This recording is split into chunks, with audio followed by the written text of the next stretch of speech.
Mic check, mic check. How's everybody doing today? What's this pre-Friday celebration? What's up, everybody? We live, we live, we live, we live, we on time. Checking out. I'm in the studio right now, getting everything, make sure everything dialed in, locked in. At this time, you know what you're supposed to do. Come in, hit the like, share, and subscribe. Everybody really understand what the share button do. Share button pushes out the information, pushes out the podcast, get other people to watch the show. This is how you support and show love to the content creator, because the goal of the whole content is to get the channel booming, booming, booming. So you know what to do as we coming in right now as this podcast start up. Notification been up for a couple hours. Fly thumbnail. Go ahead and hit the like, share, and subscribe. I'm going to get to my disclaimer. Then we're going to go ahead and get to the intro. And we're going to get to today's message. Let's bring up that big fair use. All right. Welcome in, everybody. My name is Perfect Timing of the my name is Perfect of the Perfect Timing Podcast Network. Thank you for tuning in. Today is a podcast presented by the Perfect Timing Podcast Television Networks. This podcast is meant for entertainment purposes and is ran by a professional content creator and podcaster YouTuber. Nothing here is meant to be bullying or malign to anyone. It's all meant in comedy, jokes, fun, and a reactionary basis for podcast entertainment, and also protected by the statute of fair use that you see here on your screen. Thank you for watching.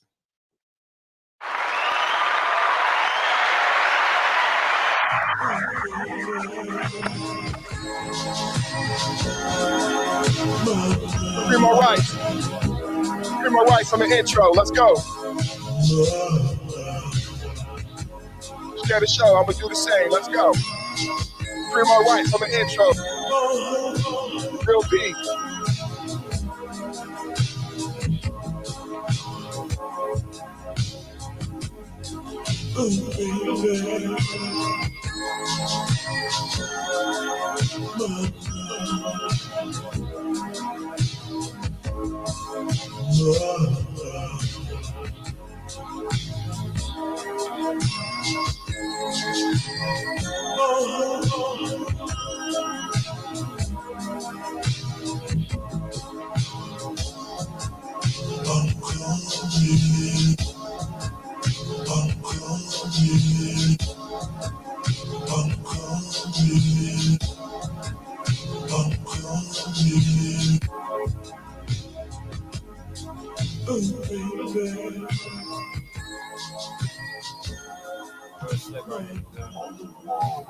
Making sure I keep my honey right, and my mama straight, yeah. Working double shifts just to get 100K. Fucking with them phony pimps, they just in the way, yeah. Choose a god, ma, trust me, bitch, I'm here to stay. I get paper year round, plus I lay it down.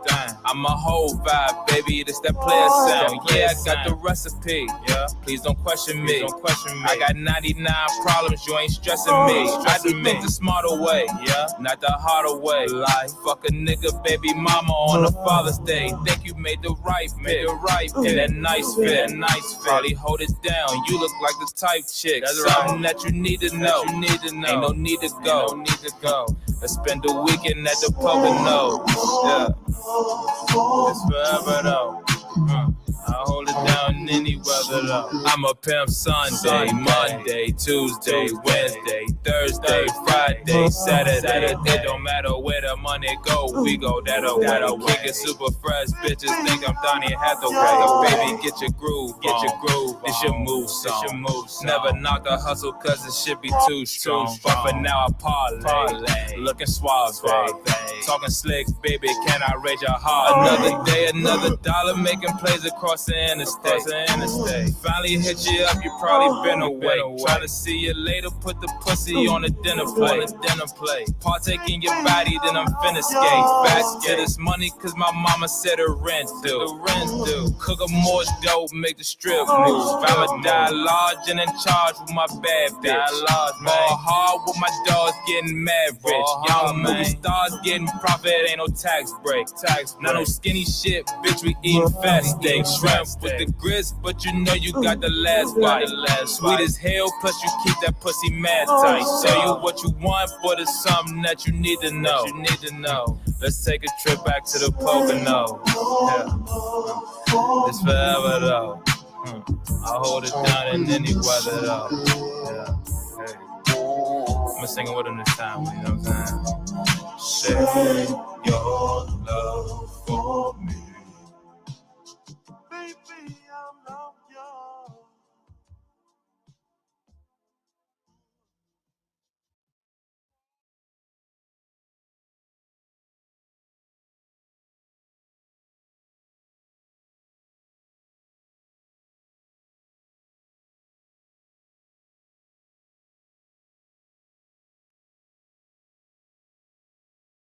Primo Rice on the intro. Primo Rice on the intro. Salute to everybody stepping in the building. Perfect Timing Podcast. My name is Perfect. You see what it say, the founder. So today we're going to be talking about CARLEE Russell, what really happened, kidnapped or fake. It's trending all over Twitter, all over YouTube. It's actually been trending for the past week or so. And I've been really busy. We've been doing some great work. Thank you to everybody been tuning in, supporting the channel. You know, we haven't been doing podcasts for a while now, and then we fired the podcast game back up, put YouTube, Black Manosphere all in the fire, in the frenzy. So for the past couple of weeks, Perfect Timing been back doing this podcast thing, and I just want to speak to you real quick before we get started. I don't got my spectacles, but it's all good. I was thinking about something yesterday. I was talking to my brother, Rael, and I just wanted to share with you guys really quickly about what it is you're happen to be seeing right now. I know you see me, you see the microphone, you see the mixer, you see the studio, you see the neon lights, you see the Funko Pops, you see the art on the wall, and you may be confused about what it is you're seeing. So let's break this shit down. The Perfect Timing Podcast TV network, and you also see me create a lot of different types of content here. So this might not be familiar to a lot of people who frequent the Black Manosphere, right? It may not be familiar what I do. So I thought yesterday, as I was thinking, I should break down for those individuals watching, and not in an insultful way, but an impactful way, to share with you that I acknowledge the fact that Perfect is very different than individuals in the Black Manosphere that you have come to love, right? And that I have come to love, right? Number one, I cam up. My microphone costs several $100s. My microphone stand costs more than motherfucking cell phone and microphone. So they're just the beginning. These lights that you see that I could change the lighting in the room. I could change the color of the lighting, the style of the lighting. Also, you know what I'm saying, between opaque and different to highlight the neon and accentuate certain colors depending on how I feel and on my mood, right? Lights, mixer. What you have here being presented is a podcast. It's much different than a typical Black Manosphere YouTube channel, right? It's a podcast. I create an entertaining comic relief podcast, right? It's Black Manosphere content, right? Because I have children, I'm a husband, and I'm a Black man. But it's not Black Manosphere content in the vein of a typical traumatic person. And what I've said is that the Black Manosphere should be a soft landing for Black men, no matter where they land on the spectrum, right? And you're not going to hear a lot of pain porn. You're not going to hear a lot of trauma here. I'm going to come with the jokes. We're going to roast, because that's what it's all about right now. We're going to have a good time. We're going to have fun. But I need everybody to understand, when you come in the Perfect Show, you coming into a podcast. So you're going to see the lights. You're going to see me on screen. You're going to hear a better audio presentation, a better visual presentation than you're typically used to having, right? So please understand that it may be jarring for you, because you're typically used to this right here, right? Just nothingness, right? Just an avatar. And to me, that's not entertaining. That's not a show, right? That's not wow. That's not pizzazz. That's not perfect. So when you come here, you come into a podcast. You're coming to someone who cares about their appearance, who cares about how the appearance of the podcast looks and sounds. You know what I'm saying? So I just wanted to say that as we come out with our intro, that the Perfect Timing Network and what you come here is a podcast. You know what I mean? It's not the typical Black Manosphere content where someone is just having an avatar on the screen and just really just talking a lot of bullshit. And which is why the Black Manosphere gets a bad name. You have a lot of people who do this just saying stupid shit, right? And when you do this and you're afraid to do anything else, you can't really support your argument. So when you cam up and you actually learn how to use StreamYard and you learn how to create a podcast, you can actually bolster your argument, right? I not only say that my opinion and give my perspective, but I'm able to bring up proof. A lot of the people in the Black Manosphere, they're not able to show you proof because they don't show you your face. They're not able to give you a true lesson. You have to take their word for it. But I'm a technical trainer by trade. I teach technical workflows for people who may not even have used a computer or maybe not even seen this software. I've worked in call centers where I teach people how to run a call, right? How to use the call software, how to answer a call, hang up a call, put it on hold, and then how to use a script, how to attain a sale, how to close. So I bring all of that to bear when we doing our podcast. Okay? So today we talking about CARLEE Russell, and I'm going to share the show right now. I think I might play another song. I think I might play another song.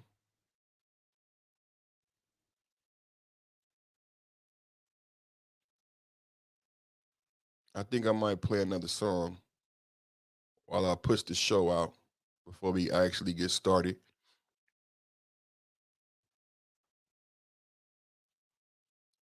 Play another little jam here. See what my brother got.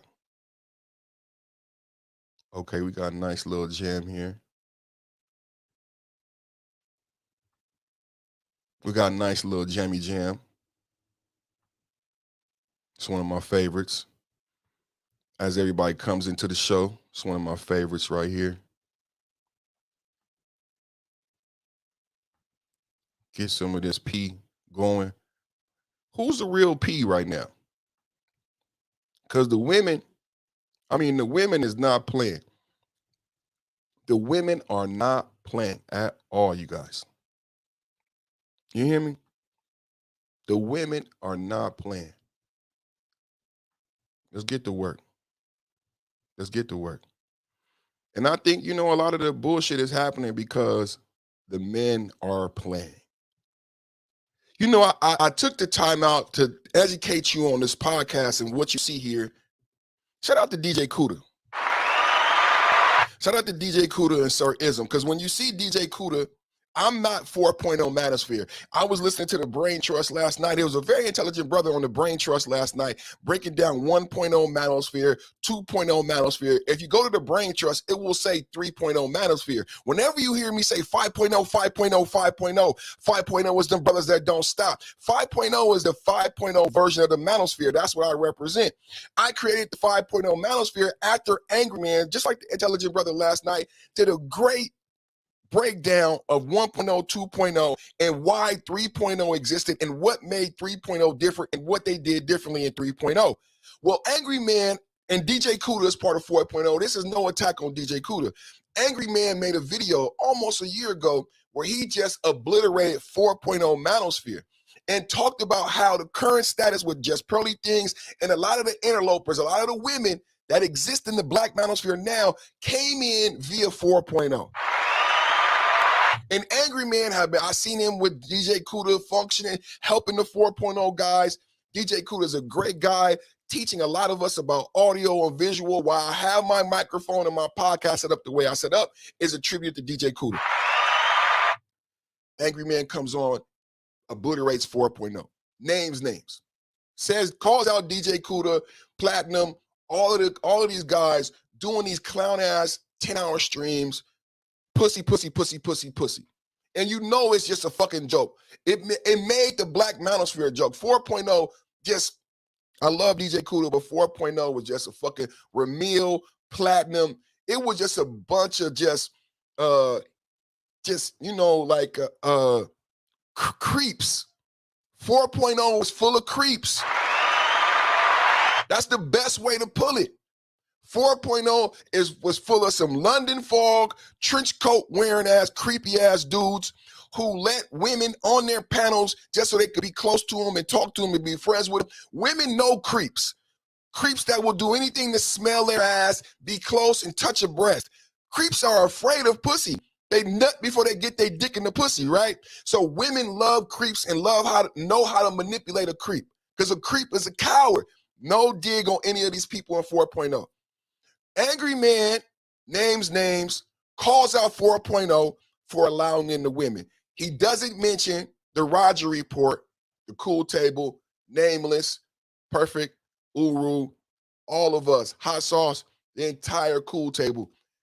It's kind of fucked up the way things are going with the Cool Table and 5.0, because I created 5.0. I might have to bring this up. I might have to call Roger and we might have to have a talk about this, because I don't know, man. As far as, I don't know, man. It's like, I heard somebody say, and it didn't really sound good. I feel like I'm the only smart person in the room, right? I couldn't be the only one who saw Angry Man do this show. It had tons of views, where Angry Man calls out 4.0. Last night, that was a great show on the Black Brain Trust. He truly broke down 1.0, 2.0, and why the need for 3.0. Angry Man had a great show when he broke down 4.0. I created 5.0. I not only created 5.0, I created theme music to go along with 5.0 to support my theory. Then I went on the journey of Apothos, the Perfect Man Show podcast. Really driving home the 5.0 sentiment is focusing on bettering Black men. Whatever happened before in the Black Manosphere, the focus on pussy, the focus on women, the focus on relationships, 5.0 was not about that. 5.0 was about Black brotherhood, love. And you hear in the chat, you see in the chat, I don't believe in love. I don't believe in love. These guys are still traumatized by their mothers. I'm not telling you to love your mama or love your bitch. I'm talking about the same thing that happens in the gang, Crips, Bloods, when you go to prison, being down. You understand what I'm saying? Being bone, being solid. When I talk about love, I'm talking about love between Black men who no longer will dox each other, who no longer will be like little women to each other, and will actually support. So let me I just want to break that down, because that video I saw last night on Black Brain Trust, it was a hella informative. But again, like Rael was telling me, there is a concerned effort to undermine podcasts and channels like the Black Brain Trust, Truth as I Know It, and the Perfect Time to Podcast. The Black Brain Trust and Truth as I Know It are the only, I had to give them their props, because I felt like I was the only one who came out bravely and boldly on the Roger Report and said my opinions about BGS. I created a podcast called The Sacred Cow, and after I made the video about sacred cows in the Black Manosphere space, I got attacked, and that's why you guys didn't see me for 3 or 4 months. I was attacked because I said to people in the back chat, and I said publicly, there's something wrong with BGS, and there's something wrong with the Black Manosphere. It will not be fixed until you guys get this guy out of here. This is why the Black Manosphere is a niche, and everyone pimps us out. Just Pearly Things, Academics, Just Fit. Academics does hip hop. No one pays attention to the fact that Academics dips in and out of the Black Manosphere. You've seen Academics on Just Fit. Academics was on Just Fit when Kevin Samuels, he talked about Kevin Samuels, he talked about interviewing Kevin Samuels. I showed a video here where he had a very intimate conversation with Andrew Schultz about the Black Manosphere and the benefits and the possibility of the profitability of the Black Manosphere and its talking points. Next thing you know, you have a Just Pearly. So the reason why Academics Just Pearly Things exist, it's because we're doing a soldier story. Academics and Just Pearly Things exist because of soldier story niggas. And everybody won't look at soldier story as the same way. But in the soldier story, it's a story about different types of blackness and what we will be as a black people as we go forward, and what certain black people in power envision blackness to be, and what they do to create that blackness that does not exist, and what they do to get rid of current blackness that they disagree with. Soldier Story is a powerful, powerful movie. And you have a lot of Negroes who have been continuing this practice. And they have in their mind of what they think the black manosphere should be. And I believe what's happening is that there is a group chat that exists with BGS and everyone else that BGS considers truly part of this thing. This is what you see typically on panels. And this is what a lot of black men who did not grow up with fathers, they want to be friends with BGS. They want to be in the group chat. And this is what's holding us down in a niche. Because that is not the way we move forward. Where some old, antiquated person who's a crab in the barrel and really doesn't want growth. Unless it's through him, and you saw that with Kevin Samuels. I'm not just saying that. You saw that through Kevin Samuels. When Kevin Samuels had the success, the brother couldn't get over it. Angry Man did not like what happened with Kevin Samuels, but he quickly moved forward in his own path and recognized, I got to do the work. And me being upset at Kevin for not pulling me is not going to do it. And look at where Angry Man is at now. 500,000 subscribers, on his way to 1 million. So I just want to start it off with some real shit, man. And I want to give a props out to the Black Brain Trust for that great show that they did last night in the education. I've heard it before, but the brother, I'll ask you guys to go listen to it. It was really great. Because I remember Rod L talking to me earlier, and I remember looking at the Black Brain Trust channel and seeing the 3.0 next to the actual title. And the brother went in last night. And it's worthy of a discussion.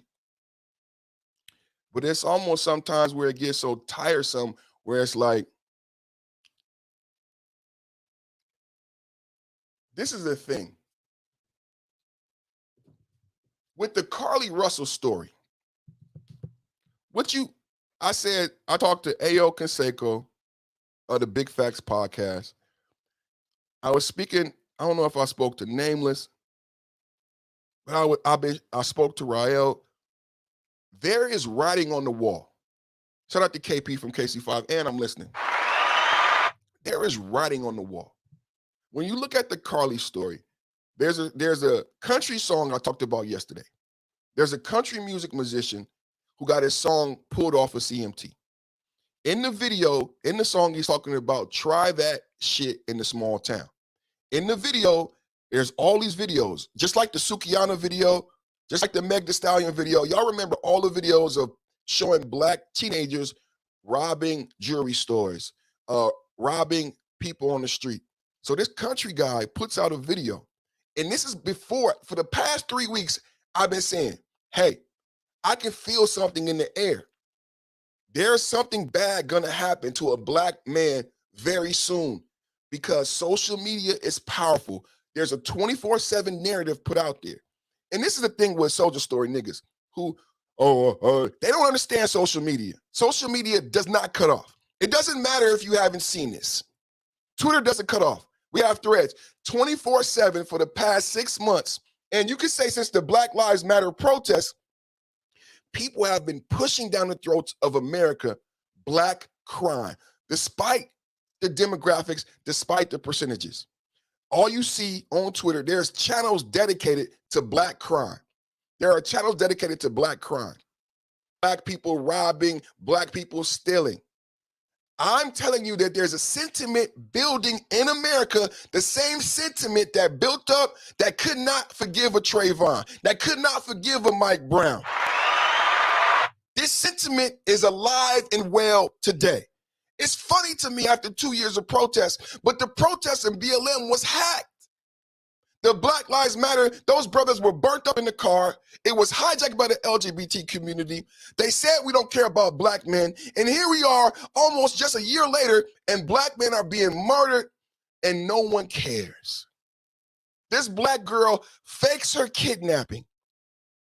Now, we just had the NFL star. You could talk about CARLEE Russell in the vacuum. Oh, CARLEE Russell is just CARLEE. But what about the NFL?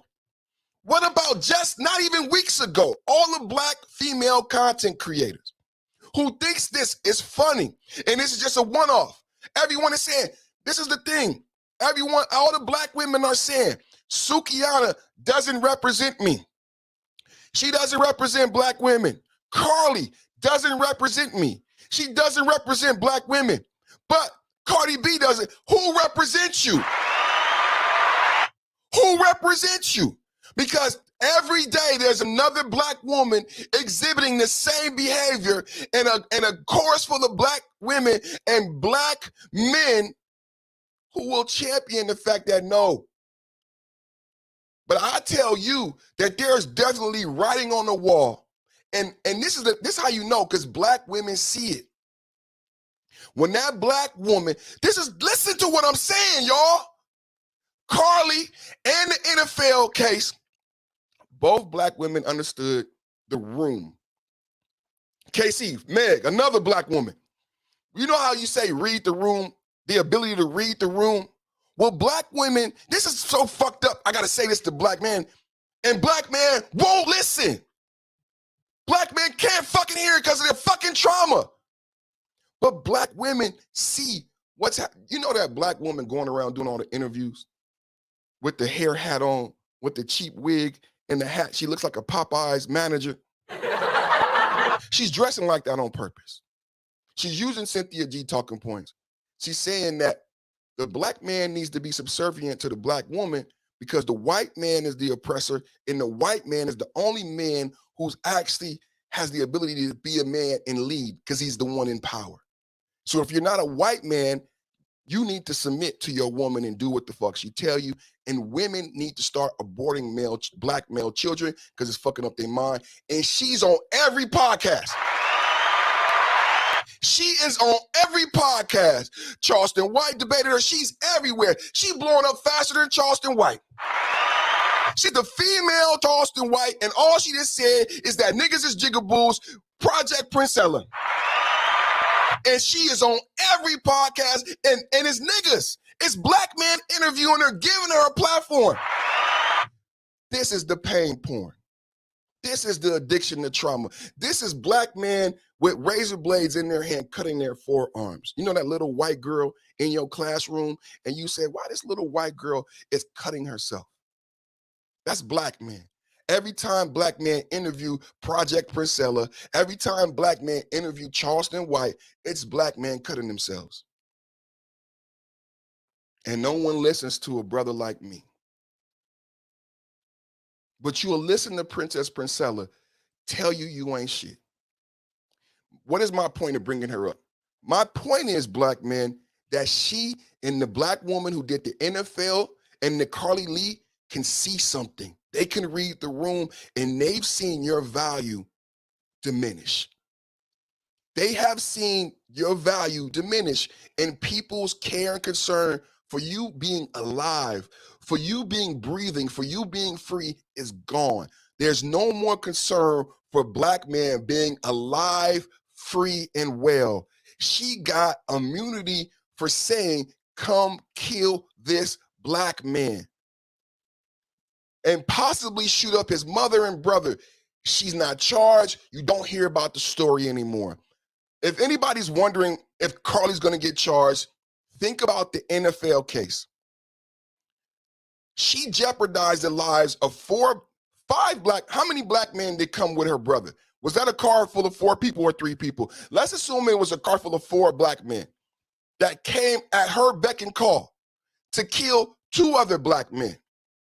So this one black woman devalued 6 black lives when she was already married for her side dick And she wanted him dead, you guys. She wanted him dead. KP said 4. 4 men came, and it was him and his brother. So potentially 6 lives. And there's a mother in the house and children. This one black woman did not give a fuck. And this is not the point about the black woman. I just told you this ain't that type of black manosphere. I want you as black men to get out of your fucking head and see that no one else gave a fuck about you. No one else gave a fuck about you. We could spend 3 hours talking about that black woman and call her all type of names. That's not the fucking point. The point is that she got immunity. Thank you, KP. She got immunity. No one else gave a fuck about your life. The district attorney, the governor, no, the judge, everyone was okay with granting her immunity. That means they were okay with her calling for your assassination. Are you hearing what I'm saying? They were okay with her.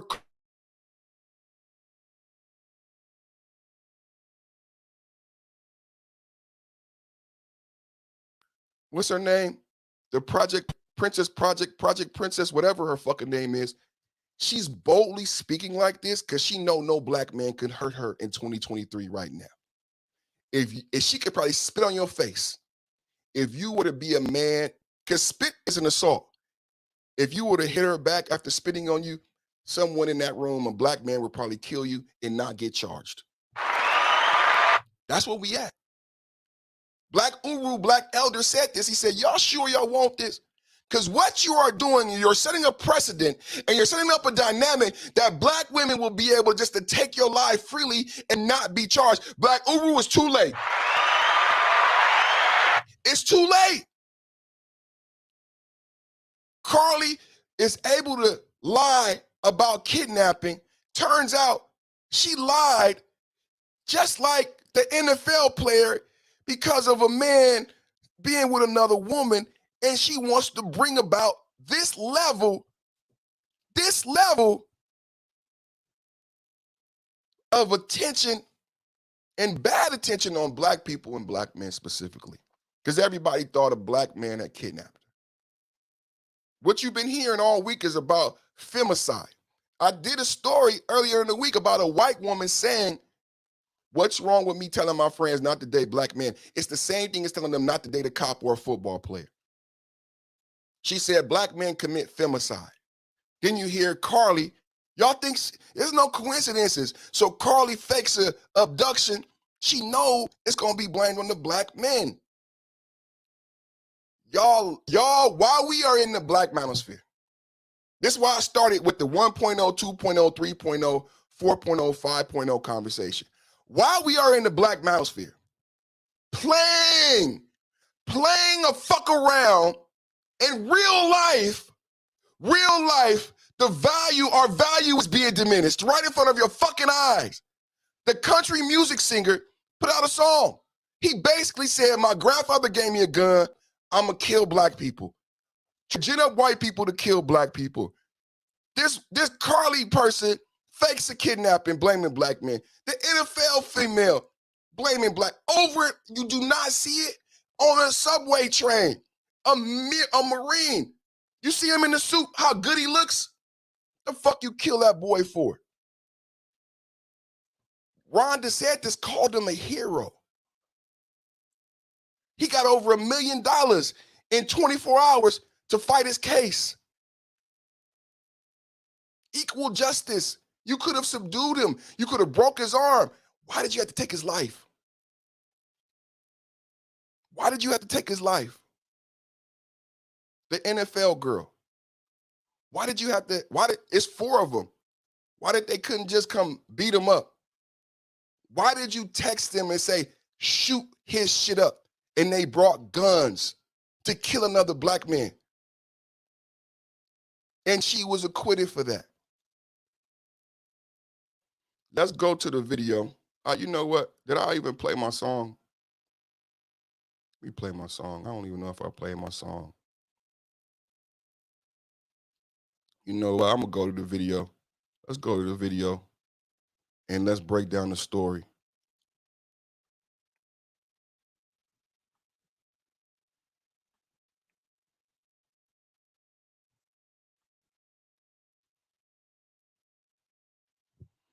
Put that light in my face.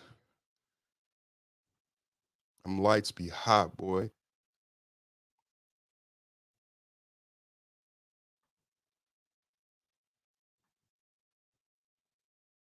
So I got a fair use. It's a TikToker. It's a very popular TikToker. And I believe her name is Yandy. And she got a quick little video breaking down the CARLEE Red case. I also got the 911 call. So we're going to listen to the 911 call, which was the beginning of this whole thing, and see if it ever held weight. People said they have video accounts of her faking the kid. The police believe that, well, let me let this play so you can have some context. I'm sure you've heard a little bit about the story. Basically, a Black woman who was in nursing school was reported missing earlier this week. And the other day, she came home. Basically, she walked home into her mother and father's house barefoot. And they haven't interviewed her yet. And what's come out is that the police believe that it was a hoax. So let's see what's going on. TikTok. So the update I never wanted to truly have to report on. So we've all been talking about the CARLEE Russell case. This is her Instagram, CARLEE. Over the last few days, she shocked the nation, and Black women all over the country felt empowered. We felt finally pleased that America was caring about Black women. Every national news outlet was reporting about CARLEE Russell. This is the first time this has ever happened. The hunt was on to find this Black girl. But then when she showed up at our house, it got a little greasy. Why did it get a little greasy? Because she just showed up. So then that's when the world got divided. Wait, what's going on? Something is not right here. Okay, we don't want to speak. We want our privacy. Something is going on. What is going on? Well, when you start talking about something, people start DMing you the truth. So right there, already, you hear that sentiment. Finally, the world cared about Black women. Y'all remember, this is not true. Do y'all remember the hashtag Find Our Girls? And remember when all them girls said, we not kidnapped? Similar to CARLEE? Do y'all remember that? She started off this by saying, first off, this is the first time America cared about Black women. Absolutely not true. Absolutely false. The whole country shut down. Every Black celebrity had to come and say something on Find Our Black Girls, and it turned out to be bullshit. It turned out to be bullshit. We have a problem with child trafficking, but it's white, blonde hair, blue-eyed, white children. And no one ever talks about that. That Black children are not attractive on the child market. They're not looking for Black children like that. When they talk about the adrenochrome and all that, these are white children. It says a lot about this country and what these white people will actually do and how much they give a fuck about your Black ass. But Free the Black Girls was a hashtag that stopped the whole country. And every Black celebrity had to say something. So she's starting off with bullshit. But it lets you know that Black women see the writing on the wall and they know their power. And they're using it against you. Y'all better pay attention, listen to everything that's said, because they were excited about the fact that Black man nuts would be in a sling. She's not excited about the fact that people were talking about this Black woman being kidnapped. They're excited and titillating about the fact that a Black man nuts possibly would be in a sling. It looks like 50 people from Hoover have already got fired for leaking what's really going on with this case, and it's trickled into my DM. So you mean to tell me all this was because she was trying to get back at her ex-man? Yeah, that boyfriend that spoke out about her being kidnapped and held and tortured. Yeah, that was her ex-man, and he actually cheated on her with a stripper, and CARLEE had it out with the stripper. And to get back at him, yeah, she disappeared herself and then got afraid. Did y'all hear that? Did y'all hear that? It's going to come out more. But she lied, created a national frenzy, looked up Amber Alert. She lied, kidnapped herself. You know how they lie on say it's your baby? They lie and say I'm pregnant. She lied for someone who's not even her man, wasn't married, don't have kids. This is the sick shit. That ain't really your man. I wish Mama Shirley was alive. Rest in peace. Man, Black elder, Black, ooh, we used to have real Black women. This Black woman doing this shit ain't no Black woman. The black woman like my mama, even though she might not like niggas, she wouldn't let no sideways ass bitch say some foul ass, Rudy Pooty ass shit like that. Bitch, that ain't your nigga, bitch. What makes him your nigga, bitch? From a real black woman like Mama Shirley. What made him your nigga, bitch? You didn't live together. Y'all didn't have no property. I didn't heard my mama say this to her little sister, to her little cousin. Don't come over here with that bullshit. That wasn't your nigga. You know what? As I grew up, I understood. Because as a child, I didn't know what she meant. But I understood as I got into relationships. I'm like, oh, my mother was right. That wasn't your nigga, bitch. What did you guys own together? Did you have a credit card in his name? You know, my mama was married multiple times. She never got rid of none of them last names. She had a credit card in every nigga name that she was married. She understood the power of that shit. And every man that those men would have to come back and go to court and fight for their name back. If not, legally, she could use that name. So what made him your nigga, bitch? Because that's what Mama Shirley would say. We already started off this whole bullshit with a bunch of lies. This is a no good, mentally ill black woman who needs to be in prison, who's playing on the stigma of the King Kong Kung Fu against black men. What made him your nigga, bitch? That's first off. What ex-boyfriend and he was fucking somebody else. What made him your nigga, bitch? Let's keep going. When it blew up. This is what CARLEE said to the side chick. Itch, please. He told me everything you said about me and you thought I told him to say that. I wasn't even with him. You're delusional AF if you think your little conversation was anything more than convenience and the fact that he used you to get back at me out of anger. You want to talk about I don't compare to you on your worst day? Girl, bye. You're miserable, or at least should be, being a stripper to provide for a child I've heard you've had from multiple people. So not surprised you don't know who your baby daddy is. Mention me or contact my NIGGA again, and you'll see I'm not the one to play with. You don't want you and your whole family touched. You're poor. I'm rich. You're a stripper. I'm a nurse.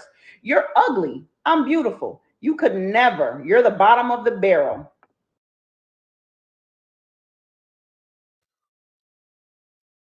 So I remember my brother Hot Sauce. Shout out to Hot Sauce. Shout out to the whole Cool Table habitual line step was yay. And shit, I just lost my train of thought. But she just said something about fuck. Let's play it again. I fucking just lost my train of thought that quick. You could never. You're the bottom of the barrel. Rich. You're a stripper. I'm a nurse. You're ugly. I'm beautiful. The idle threats. The same thing happened in the NFL case. Like terrorist threats. Like I know friends of mine who have gotten picked up even by the feds. You can't make threats. You can't make threats. Like the threat that was made in the NFL case, the threats that black women make every day on Instagram and Facebook. Do you know if you made a similar threat to your baby mama, you would never get custody of your children? If you made a similar threat to any black woman and it was online, your baby mama could bring that in court and prohibit you from getting actual custody and seeing your baby. But do what I say, the writing on the wall, when black women are allowed to make these threats at black women, at black people, she said, you don't want your whole family. Ain't this the same thing that the NFL person said? Ain't this the same thing that the NFL person said? Let's listen to it again. And I'm going to say black women, just like I talk about black men, please don't be sensitive. Please don't be sensitive. Black men every day in the black manosphere spend a lot of time working on themselves. This shit has gotten this bad because the black women who create content on YouTube don't be honest. You're cackling. I've been listening to you as you talk about this story. You've been cackling.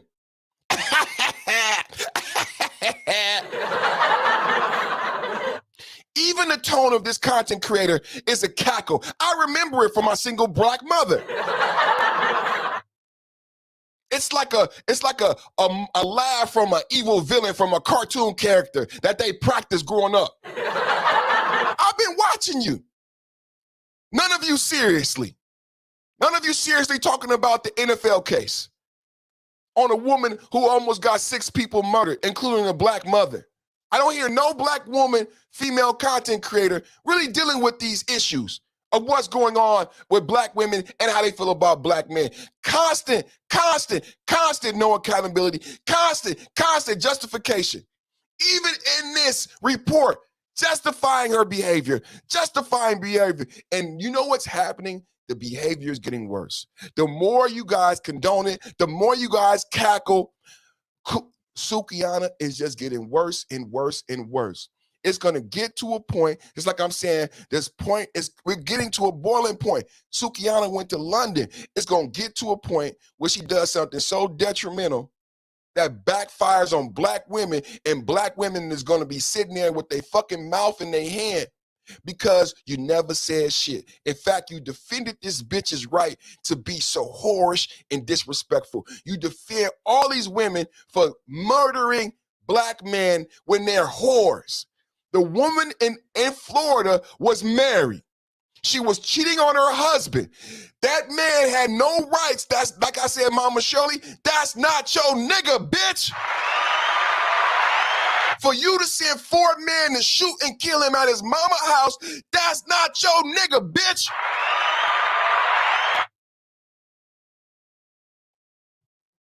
Strong going on in this motherfucking world, man. There is writing on the wall, you guys. There is writing on the wall about the value of black men in 2023. So much so that they just lie. And what is happening is, this is the sad part, because both of us have the same melanated skin. And while black women are playing this game, and while the simps are fucking these black women, they are exposing themselves. And what is going to happen is something bad is going to happen to a black woman. And they're going to cry out for protection. But they are creating this opportunity for the racist. The racist is waiting. I just read a story today of a white man in Kansas City on 4th of July who went out to purposely kill a black man, killed the black man he had never met before, called him an N-word before he killed him, announced to everybody around, do you guys want to see me kill a black man, kill an N-word? He proceeded to kill him. He got arrested, and he's not charged for murder. They charged him for disorderly conduct. Look it up in the Kansas City paper. KP from KC5. KP from KC5. In the Kansas City paper right now on the front page, a black man was murdered on 4th of July by a white supremacist who told people he was going to kill a black man that day, saw the black man, called him an N-word, told the people standing around, do you want to see me kill an N-word? And he proceeded to kill an N-word. Right now, he's not charged with murder. He's not. This is today. This is today. He's not charged with murder. And you know what else today? Who's not charged? CARLEE. Let's get back to the video. IGGA again, and you'll see I'm not the one to play with. You don't want you and your whole family touched. You're poor. I'm rich. You're a stripper. I'm a nurse. You're ugly. I'm beautiful. You could never. You're the bottom of the barrel. Someone from the police department just could not watch us all suffer. So they released these details. Here's the update. She's sticking to the story that she was abducted. She says she was lured into the woods by some people who live in the woods, described as a person with orange hair, balding on top, tied her up and drove her around and put her in an 18-wheeler and fed her cheeses for 2 days, and they painted her nails. They kept her on 150 somewhere, and somehow she managed to get away and run through the woods to her neighborhood until she got into her house and then goes into the hospital. Hoover got some Ring doorbell footage from her neighborhood, and it just shows her walking casually until she gets close to her house, and then she starts sprinting and flailing arms and acting a fool. She got caught stealing from work that day, failed out of nursing school, and has been on drugs. She had her friend behind her, and that's who picked her up. She was with her friend all weekend. The police knew she was safe because she unblocked her ex while she was quote unquote abducted. She planned to disappear and realized it wasn't going to work.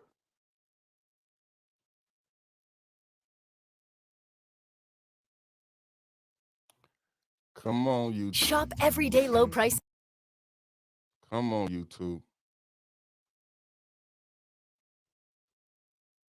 She got fired that day. And I was just going to say, while she's talking, she wasn't a nurse. She was in nursing school.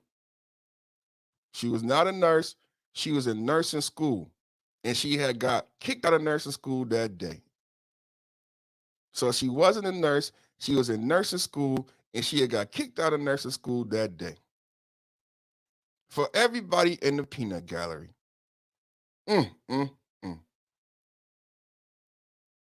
Her friend was right there to pick her up. And the police knew the whole time, but still the media went forward because the media thought it would be financially advantageous to run the story, even though they knew the story was false. Don't that sound like something? So Perfect, you telling me that the police knew, the media knew, and remember at the beginning of this expose, this black woman said this was the first time that everybody in the whole country was concerned about a black woman. Let's play that part again, because that's important to know that the whole time, because this is the narrative and imagery I'm talking about where they're playing with black consciousness. Does anybody get this? Does anybody give a fuck? Does anybody get what's going on, how you're being used as a pawn for money and for entertainment by the oppressor? Everyone knew that she faked it. And they laughed, and they allowed the media to run with this story anyway. Because they don't give a fuck about black Americans and what people think of black Americans. They profit off of your turmoil, trauma, and your pain. They ran a fake story. Like R. Kelly, like Bill Cosby. Do you remember when I did the Bill Cosby? Do you know there's black Democrat liberal men who still believe that Bill Cosby is guilty based on the fake dossier made by the media? When I exposed the Bill Cosby story, one thing, this is what when Black Uru talks about history. You know what happened with the Bill Cosby story? Everyone talks about the deposition. Did you know, like the Amber Heard story, there were two depositions. There was a deposition that was sealed, and then there was a deposition that was falsified and created by the media that had inconsistencies and lies in it. When you hear people say Bill Cosby admitted to giving quaaludes and doing drugs, that's a lie. That was made up by the media, and the second deposition that got them 3 trials. A lie. That the media propagated. The media created it. It's like Amber Heard. The media made up the lie. So the media knew she was lying the day of. The first day. It never should have been a week-long story. Think about how much money they made off of your trauma, your ignorance, your hate for black men. And they'll do it again. Let's play this shit. What up, Nurse Gang? What up, TikTok? So the update I never wanted to truly have to report on. So we've all been talking about the CARLEE Russell case. This is her Instagram, CARLEE. Over the last few days, you know, she shocked the nation, and black women all over the country felt empowered. We felt finally pleased that America was caring about black women. Every new Empowered. Shout out to KP from KC5. Empowered. Pleased that America was caring about us. Has anybody talked about the fact that, hey, you Yandy, they did not care? I need you to make a follow-up video. You know, a lot of black men in the black manosphere at this point would call you out your name and tease you. I'm not going to do that. I'm going to challenge you. You need to make a follow-up video because you did this a very good video. You're very articulate. You have great vocabulary. I believe you were taken advantage of.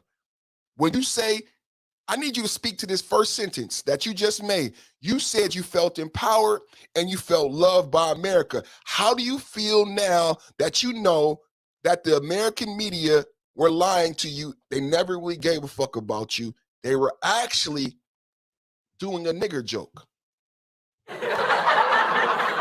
And they made money like Dave Chappelle. I need you to do a follow-up, Yandy. I need you to do a follow-up because you said that the American media, you felt empowered, you felt in love, not by black men. Come on, y'all. She didn't feel empowered and loved by black men and black people in her community. She said black women felt good. Why? Why did she say black women felt good? Because the media, America, not her children, not her black husband. There's something fucking wrong here, y'all. She felt good because America gave a fuck about her. We still on the plantation, y'all. These black women are still on the plantation. I need her to do a follow-up video. I need to know how you feel now, knowing that they never gave a fuck about you and they were doing it for views and money and playing on your mental health and playing on the separation of you and your men. I need to follow up because they shit down your throat. That ain't what they did. They didn't support you. They didn't give no fucks about you. No one that looks like you. They shit down your throat. So I need to follow up. Yeah, I need to follow up on that. Yeah, we're going to have a follow-up on that. Because that's an inconsistency, Yandy. They didn't care. They knew she was lying, and they knew it was a joke. And like Dave Chappelle said, Yandy, they wasn't laughing with you, baby girl. They was laughing at you. See, that's why Dave Chappelle quit. They weren't laughing with you, baby girl. They were laughing at you. Huh? They weren't worried about you, baby girl. They were worried about their pocketbook. And that's all you represent. And when you finally realize where your love is at, and the people who really love and can care about your life and livelihood, until you figure that out, it's not going to get better.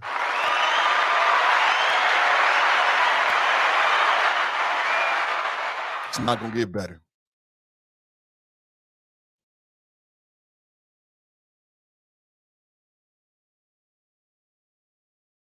So let's go to the 911 call, because let's see if it ever had any weight or if it was always about the hate for black men, right? Did this case ever hold any weight? Did it ever hold any weight, or was it always about the hate for black men?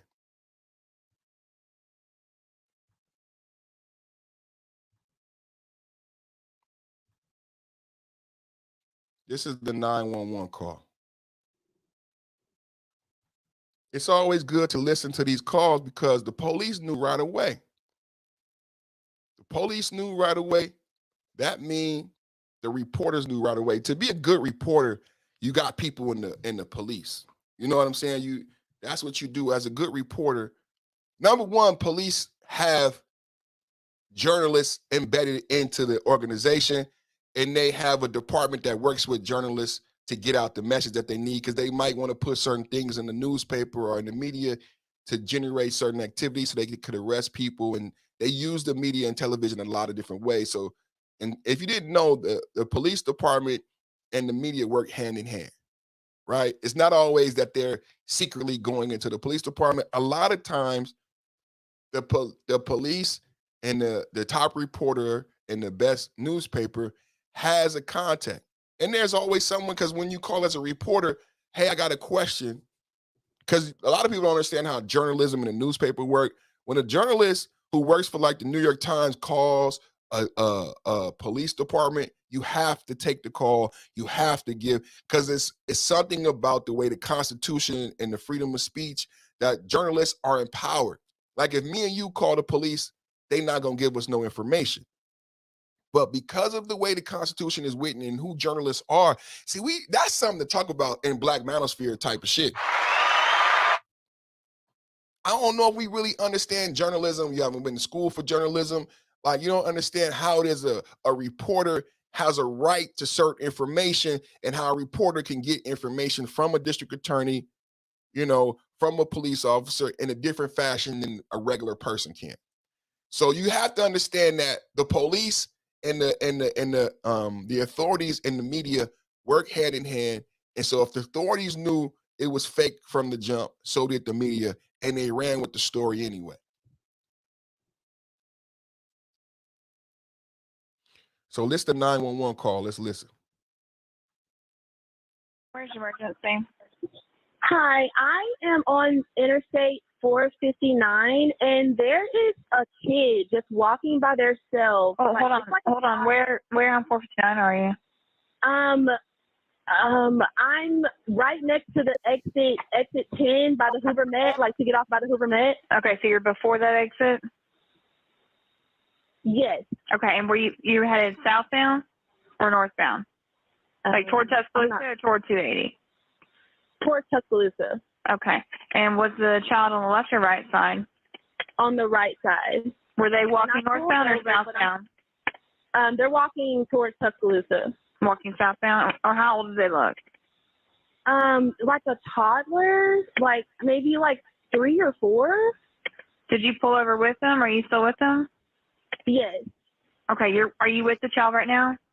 No, I'm not. I didn't get out of the car. I can see them though.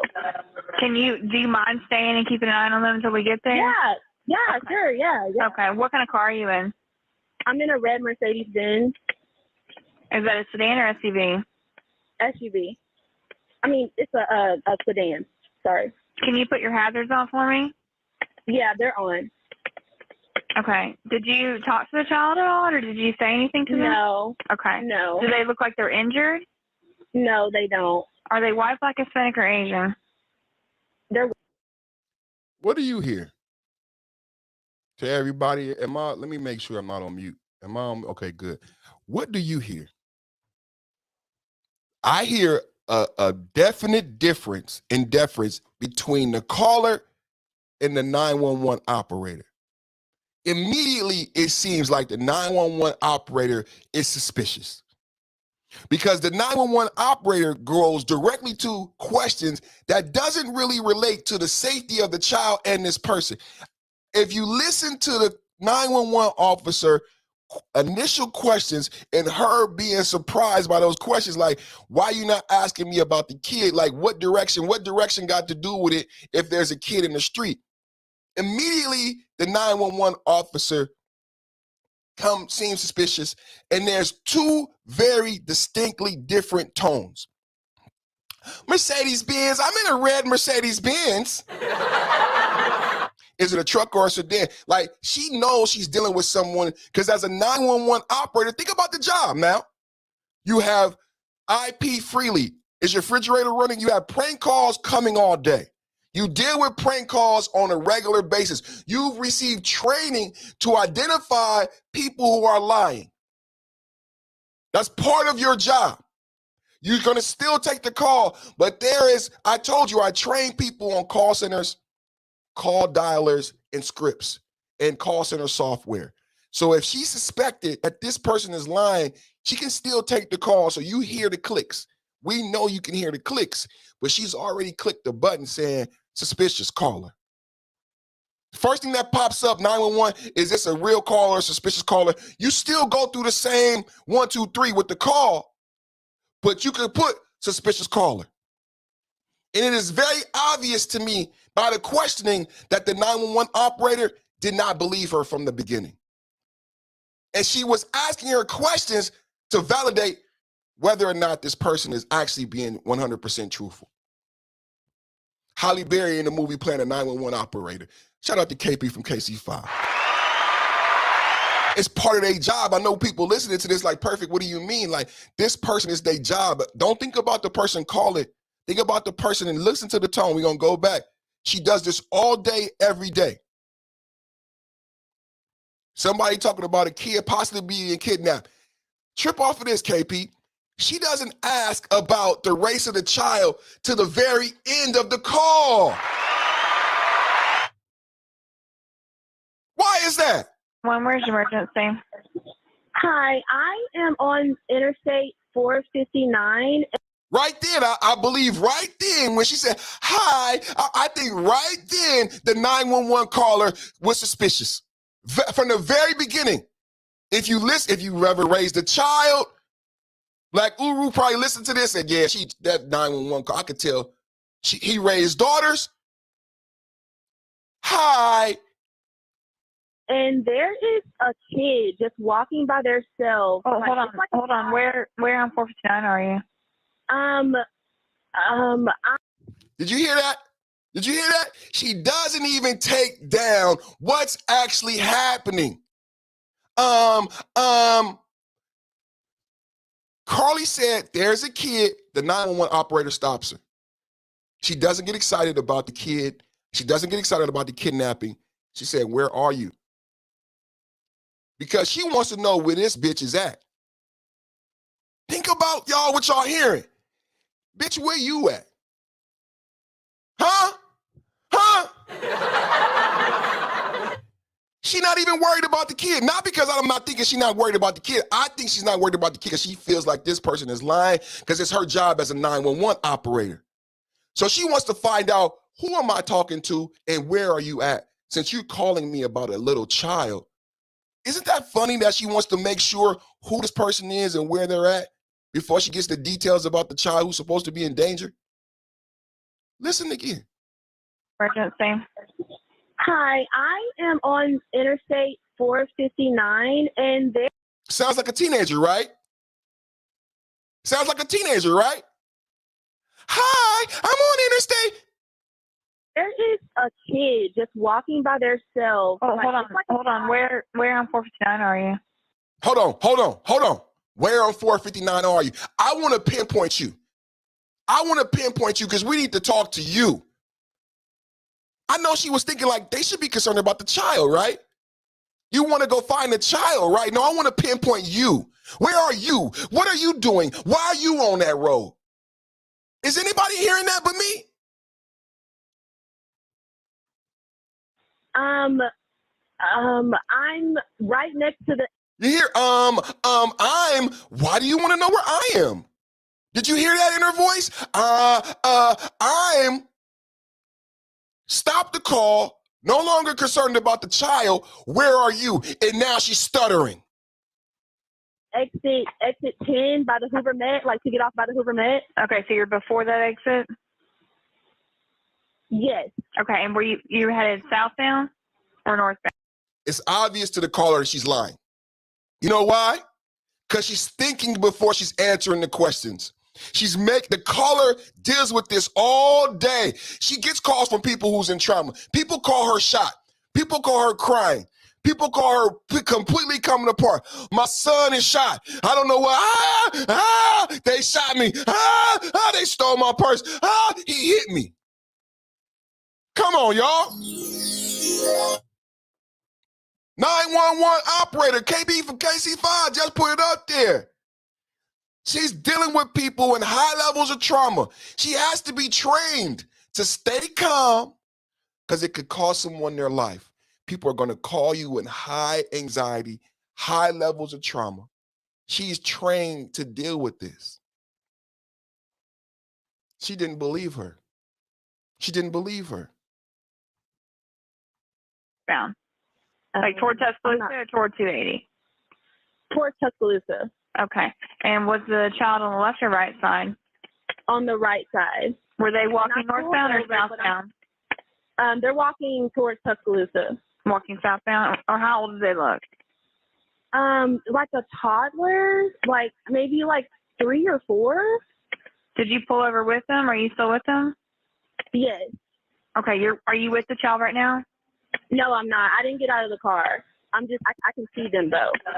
Do you mind staying and keeping an eye on them until we get there? Yeah, okay. Sure, yeah. Okay, what kind of car are you in? I'm in a red Mercedes-Benz. Is that a sedan or SUV? SUV. I mean, it's a sedan. Sorry. Can you put your hazards on for me? Yeah, they're on. Okay. Did you talk to the child at all, or did you say anything to them? No. Okay. No. Do they look like they're injured? No, they don't. Are they white, black, Hispanic, or Asian? They're white. Okay. Is it male or female? I think it's a boy, a little boy. White male? Okay. Is he wearing clothes? Yes. Okay. What is he wearing? It's a white T-shirt, and it doesn't look like he has any pants on. It looks like a diaper. And you don't see any cars? See, it's obvious to her. She's not asking her questions to clarify. She's asking her to identify the lies because she knows if I ask certain things, this bitch don't really know. right? So she's making it up. Did you hear her? She's making it up. She's making it up. What is he wearing? And then she just threw in a diaper. Think about that. You said a toddler. You didn't say a baby. So it's a diaper and they're walking. Does any of this sound plausible? Even fucking plausible.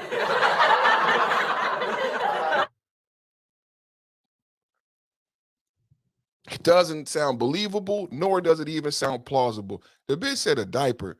Where did you get a diaper from? Anywhere? No, no cars are anywhere.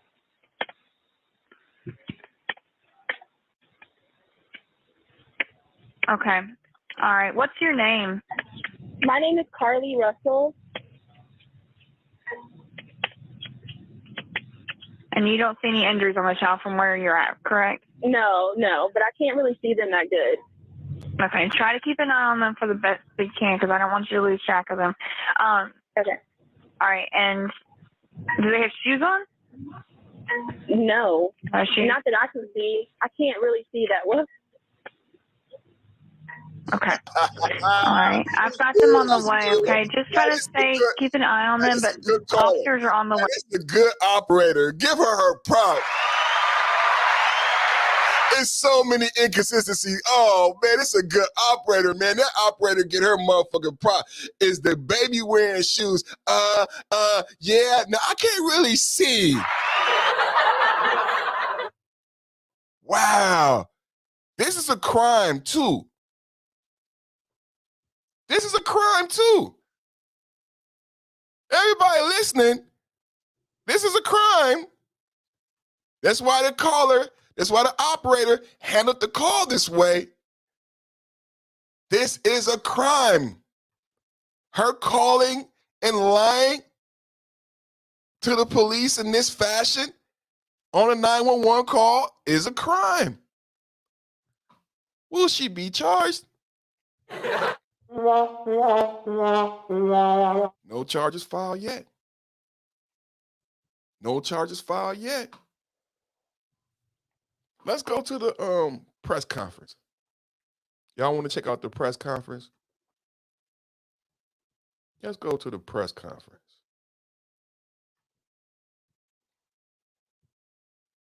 5.0, 5.0, 5.0. 5.0, 5.0, 5.0. Had to do my take on the CARLEE Russell. I know a lot of people been waiting for me. I was gonna come do my take on the CARLEE Russell. This ain't regular Black Manosphere shit over here. I always do court cases. Going back to Johnny Depp and Amber Heard, a lot of people jumped on my dick and started doing court cases after me, including academics. Like, it's real funny how academics start showing Crime Network. I show court cases. I believe I was the first Black man, and to this day, I don't know any other Black male content creators who have done the commentary I did in court TV. I got compliments. Those videos were my highest videos, over thousands of views, and that happened because my audience were not Black men. I was talking to my wife last night, and she was saying you got to do something different. That's what Hot Sauce was saying, and I think I'm gonna go back to my courtroom TV content and get all away from the Black men and the Black manosphere and the Black women and all of that trauma and confusion, because it don't generate dollars and cents unless you participate in the circle and cycle of affliction. So I see people make money in the Black manosphere if they talk about Black men. It was a brother last night. So I'm watching the Black Brain Trust, and then there's another brother. I don't know if he mentioned him on the Black Brain Trust, but I went to go watch the brother, and he looks like a fresh and fit. He looks like he's not ADOS, he's not FBA. And he's talking about ADOS Black men who happen to be overweight. And what he is saying is, if you look like this, it was very homoerotic. I don't know if I don't know what's going on in the Black manosphere. I don't know what's going on. I honestly don't know what's going on. Oh, Mr. Z. Mr. Z came on late last night. And then Mr. Z mentioned this guy. And so I went to go take a look at this guy. And like, I don't know, man. It's a bunch of creepy weirdos in the black manosphere, blood. Niggas is just not cool. They just not cool. This nigga got 400,000 subscribers, hella people watching him. And on the screen, he has a black man with his shirt off. And he's pointing at his stomach and his breast. And he keeps talking about the black man in a sexual way. Nobody thought that was pause worthy. All I'm thinking is pause. Pause, nigga. What the fuck is wrong with you? He kept putting up body types. He's light-skinned. He had these North African phenotype features. So he didn't come off as ADOS to me. But he had an ADOS black man who's overweight. Didn't talk about why we have high rates of obesity in the black community. He didn't go into our Negro history or anything about the oppression. He thought it was funny. And all the black men watching him thought it was funny. There's a lot of black women in this chat too, to pick on this overweight black man. I'm an overweight black man. I struggle with my weight my whole life because I come from a family of people in Mississippi. We eat a certain type of way. I had to learn how to eat healthy. I had to teach myself. It's part of the oppression. So I wouldn't tease a black man who was raised the way I was raised, ignorant to proper foods, and was so excited to meet and find people like Dr. Savy. That's why they killed Nipsey Hussle, because Nipsey Hussle recognized there's a lot of black people who are just ignorant to the knowledge about healthy food and diet. Nick Cannon still hasn't put out that movie. Nick Cannon still hasn't put out that movie. And this nigga last night is teasing an overweight black man with his shirt off. Looking at the photo, laughing, everybody laughing. Nobody in the chat thought that was homoerotic. Y'all didn't see the homosexual tendencies in that podcast? A black man looking at a half-naked black man, pointing out things about his nude body and laughing. This is how we end up being murdered, because we turn ourselves into spectacles. This was one black man treating another black man like he was worthless because he was overweight and he deserved to be picked on and ridiculed. This is what black men are doing to other black men in the black manosphere. And everybody in the chat was saying, he's fat. He don't get no pussy. Fat niggas don't get no pussy. Everybody in the chat was with him. 1,000 people, 400,000 subscribers, a black man making fun of another black man for his obesity. Like, that's funny. What's healthy about that? That was an extremely unhealthy live podcast. That was an extremely unhealthy live stream. YouTube allows that type of shit. I get fucked with. That was extremely unhealthy. It was bullying and insulting to the brother. You don't know how it feels to be overweight and struggle with being overweight and not have the knowledge and to look for it and people not help you and make fun of you, bro. Fuck you for that. Whatever his name is, Mr. Z, fuck him. Fuck him. And I know Mr. Z is not ADOS. I still got love for Mr. Z, but the non-ADOS FBA, y'all better watch your motherfucking mouth. Y'all non-ADOS FBA, watch your motherfucking mouth. Nigga, because I remember you. I remember niggas like you. You was my best friend in high school. I protected your bitch ass when you first came here and you still had that Cowinder. You know, you didn't have an American name yet. You didn't have your black best friend. You didn't get no black pussy yet. You didn't learn how to be cool, Cowinder. Nigga, I was your friend. I helped you matriculate into American life, Cowinder. And now this how you act. Now I'm being that, man. Fuck you. I don't know what it is about black men with these fresh and fit, these admin preach niggas like I went to school with you, nigga. You not cool. You never had bitches. None of that shit, nigga. None of y'all. None of y'all that came over here. None of y'all that came over here when you was 10. None of y'all that came over here when you was 13. You found a black guy like me. Like that white lady said, if you get lost, find a big black man. You found a big black man like me. That even though I was big, I was cool, I was attractive, I had girls, I had money, and you want to figure it out. You found a big black man like me to attach to learn this American shit. This is what I was talking about when I talked about black culture last week.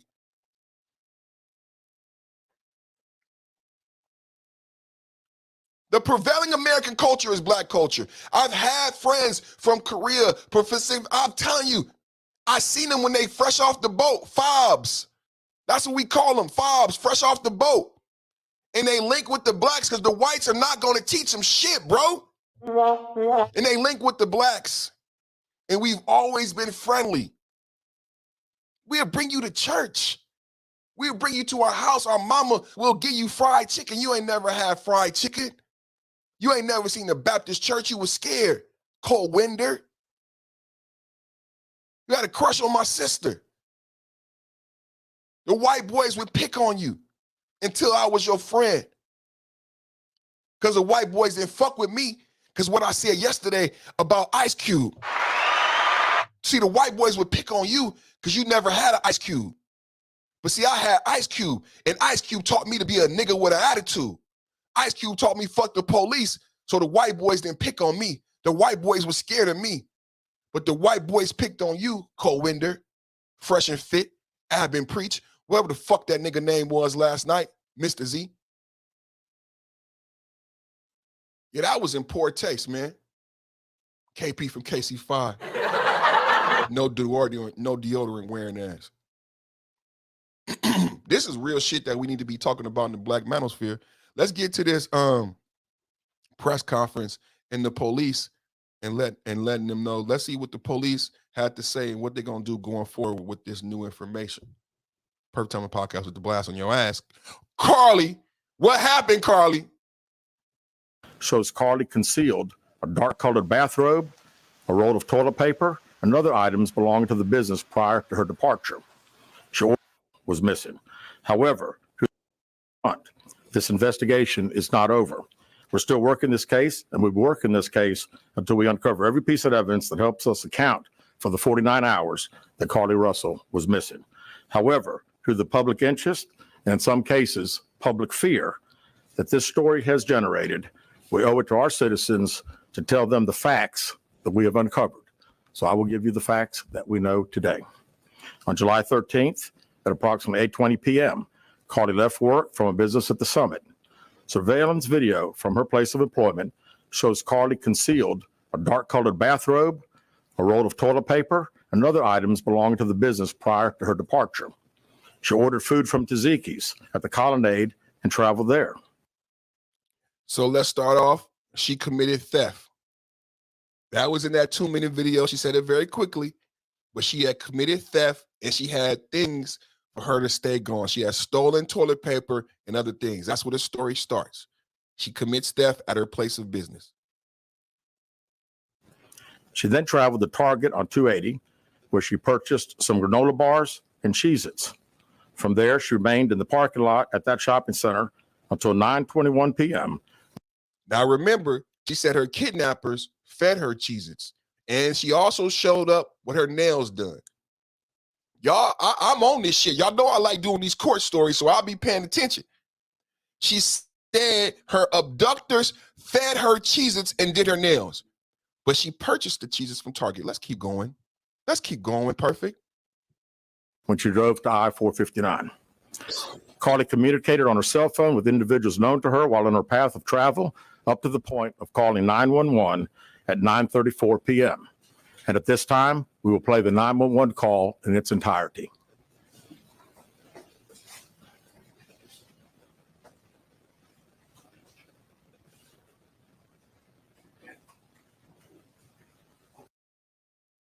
Why are you not investing in tax liens? Why are you on my screen? Because you the money. Get your money, man. Get your money with that shabby ass t-shirt. That dude perfect ass beard.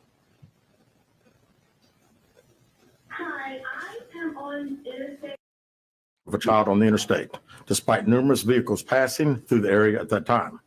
No one has called to report that a child is missing, and the Hoover Police Department did not locate any evidence of a small child walking down the interstate. Data from CARLEE's phone, including her Life 360 app, shows that she traveled approximately 600 yards in her vehicle while she was on the phone with 911, stating that she was following a child. 600 yards. That is 6 football fields straight, 600 yards. The Hoover 911 Center received a second call from CARLEE's mother.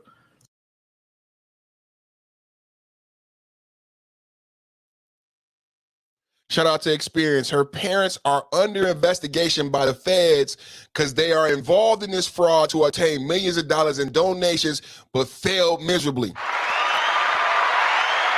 Now, I didn't replay the 911 call because we just spent 10 minutes going over the 911 call. Now, what did I say about the 911 call? I said I manage call centers. I actually managed the call center of over 300 people. Over 90% of my employees were Black women.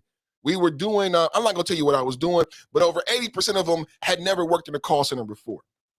So there's certain things that I picked up on that call, that 911 call, that you may not have picked up.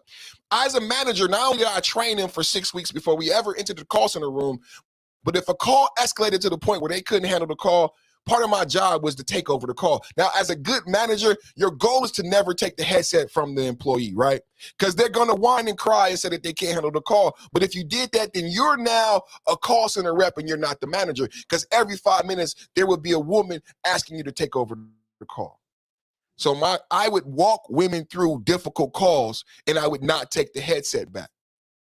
And what I noticed on that 911 call is the 911 operator asked questions that was not relevant to the safety of the child, but more so to find out. And I told you, when the call comes up initially, the 911 operator is going to still finish the call, but they will check whether or not this call is suspicious. She finished the call, but she went down another script. When she clicked suspicious call, the computer gave her another script. That's why the police chief can say 6 football fields away. When you say you can see a toddler, think about what's happening right now. Yesterday I trained you to listen to what's not being said and to read what's not being written in between the lines. He's not telling you the whole thing. You have to deduce. No one can see a toddler from 6 football fields away. No one can see a toddler from 6 football fields away. Do you understand why I took the time out to break down the 911 call and let you guys know that the 911 operator never believed her? And the 911 operator asked such certain probing questions to confirm the fact that she was lying.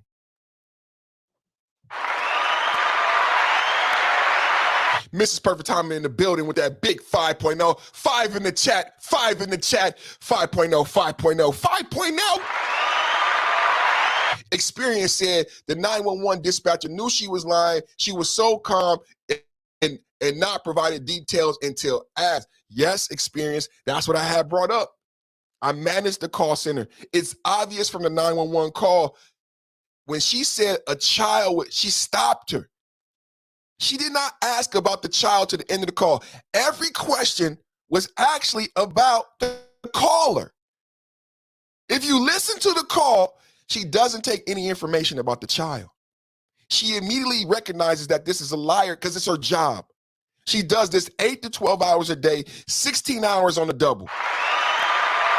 911 operators can make almost $100,000 a year depending on the city that you in. Police in certain cities right now are starting at $250,000.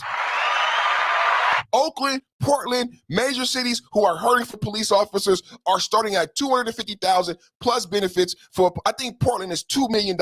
Oakland is $250,000. 911 operator anywhere from $70,000 to $90,000 starting. She does this 8 hours a day, 8 to 12 hours a day, maybe 3 12s, 16 hours a day on a double. She knows this shit like the back of her hand. If someone is lying, she know before they first fucking talk, from your breath, from your everything. It's her job like a mother. She's a what's the word I want to use? Attuned, uniquely attuned to the ability to discern bullshit. And she knew it from the very start of the call, and every question the 911 operator asked was to support her suspicion that this bitch was lying. Back to the video. 6 football fields away. Let me play that again, because that's where I stopped the tape. 6 football fields away. How do you see a child from 6 football fields away? Data from Carlee's phone, including her Life 360 app, shows that she traveled approximately 600 yards in her vehicle while she was on the phone with 911, stating that she was following a child. 600 yards. That is 6 football fields straight. 600 yards. The Hoover 911 Center received. Saying she was following a child 600 yards. That's 6 football fields away. They had her ass. They had her ass right there. You better than any police. You better than the police dog, bitch. Hi, I'm in a red Mercedes. It is 6 football fields away. I just stole a bunch of toilet paper and a bunch of shit. Hi, I'm Carlee. The second call from Carlee's mother, stating that a relative was on the phone with her when they heard Carlee scream, and then they had an open phone line.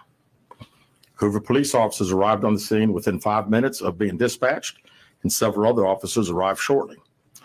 They located Carlee's wig and cell phone in the grass near the vehicle. Her purse was located in the front seat of her vehicle with her Apple Watch in the purse. The food she ordered for Tzatziki's was also in the car. The items she purchased from Target. Oh, she was committed, y'all. Not the Apple Watch. You know the bitch bought 2 plates. You know she told her partner, bitch, you better bring me a plate, bitch, because we gonna sell this shit, bitch. Bitch, you gotta leave the watch. No, I just got my Apple Watch. I know, bitch, that's why you gotta leave the watch. Wait a minute. Oh my God. Oh shit, no. Fuck that, man. Fuck that.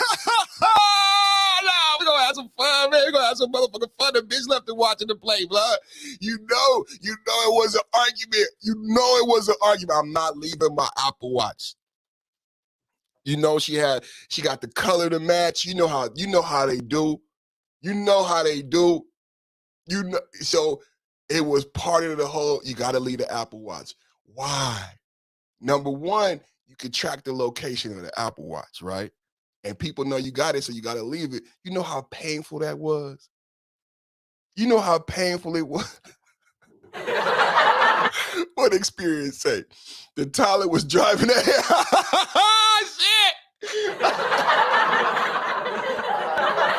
Oh, the toddler was driving an 18-wheeler. The toddler was driving an 18-wheeler on the other side of the freeway and needed a jump start and a bag of Cheetos. Don't forget the Cheetos. The cheeses. Why would the bitch buy cheese? You gonna get kidnapped. Yo, kidnapped food is granola and cheese. All right. So the bag of cheese is to get back to his truck and continue his journey. This the same baby from the Dave Chappelle skit that was selling weed out the pussy in the club. It's a little baby. I'm sitting in the limousine. It's 2 o'clock in the morning. I look out on the corner, and it's a fucking baby. At first, I was scared. I locked the window. Dave was a real one. He said, at first I was scared, perfect. I closed the door and I locked the window. He said, then I felt bad. I said, hey, baby. This nigga called, man. He said, I felt bad. He said, hey, baby, go in the house. You need to go in the house. You're a baby. The baby said, fuck you, nigga, I'm selling weed. The baby said, fuck you, nigga, I'm selling weed. This is the same baby. Oh, Carly, you found the baby from the Dave Chappelle skit. Everybody been wondering what happened to the baby from the Dave Chappelle skit. He working with Carly. He didn't step it up.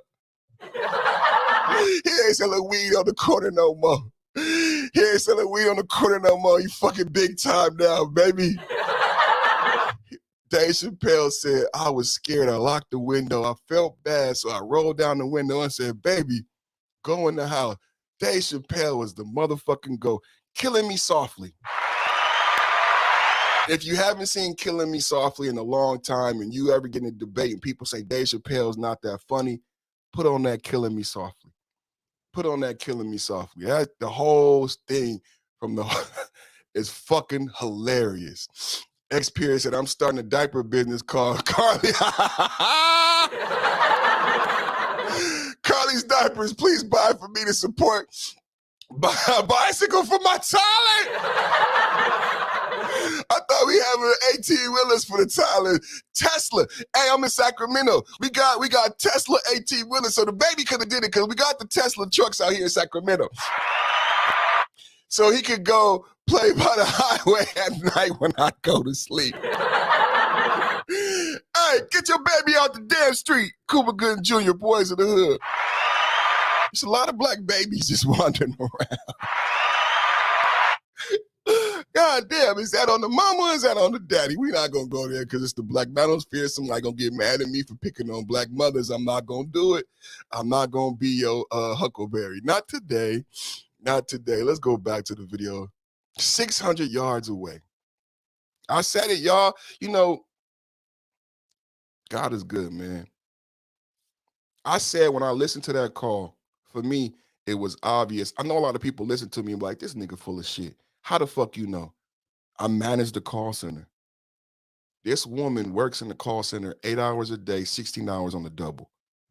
If you factor that in, if you humanize the caller, if you give the 911 caller human attributes, then you could understand how I came to the conclusion that the 911 operator knew she was lying. Now the police chief is backing it up. Not saying to you that the 911 operator suspected she was lying, but just giving you an actual fact that 600 yards is 6 football fields. As well as the items taken from her place of employment were not in the vehicle, nor were they located anywhere around the scene. Hoover Police deployed all available assets from the point in the search for Carly. Additional resources were called in to include our own drone unit, crime scene investigators. Numerous detectives responded to the scene. Throughout the day Friday, officers from surrounding local and federal agencies assisted Hoover Police in the search for CARLEE Russell. Officers returned to the scene on 459 to conduct a thorough line search for evidence.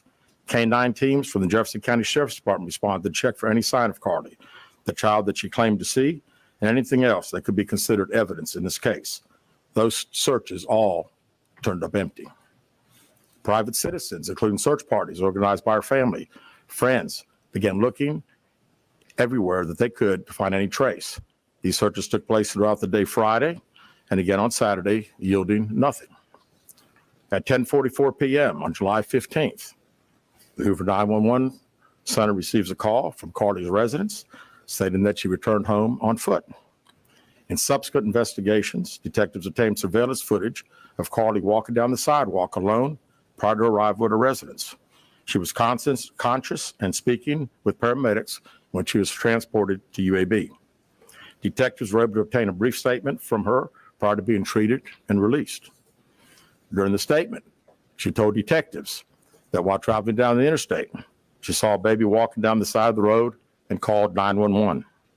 She stated when she got out of her vehicle to check on the child, a man came out of the trees and mumbled that he was checking on the baby. She claimed that the man then picked her up and she screamed. She stated, a man came out of the tree.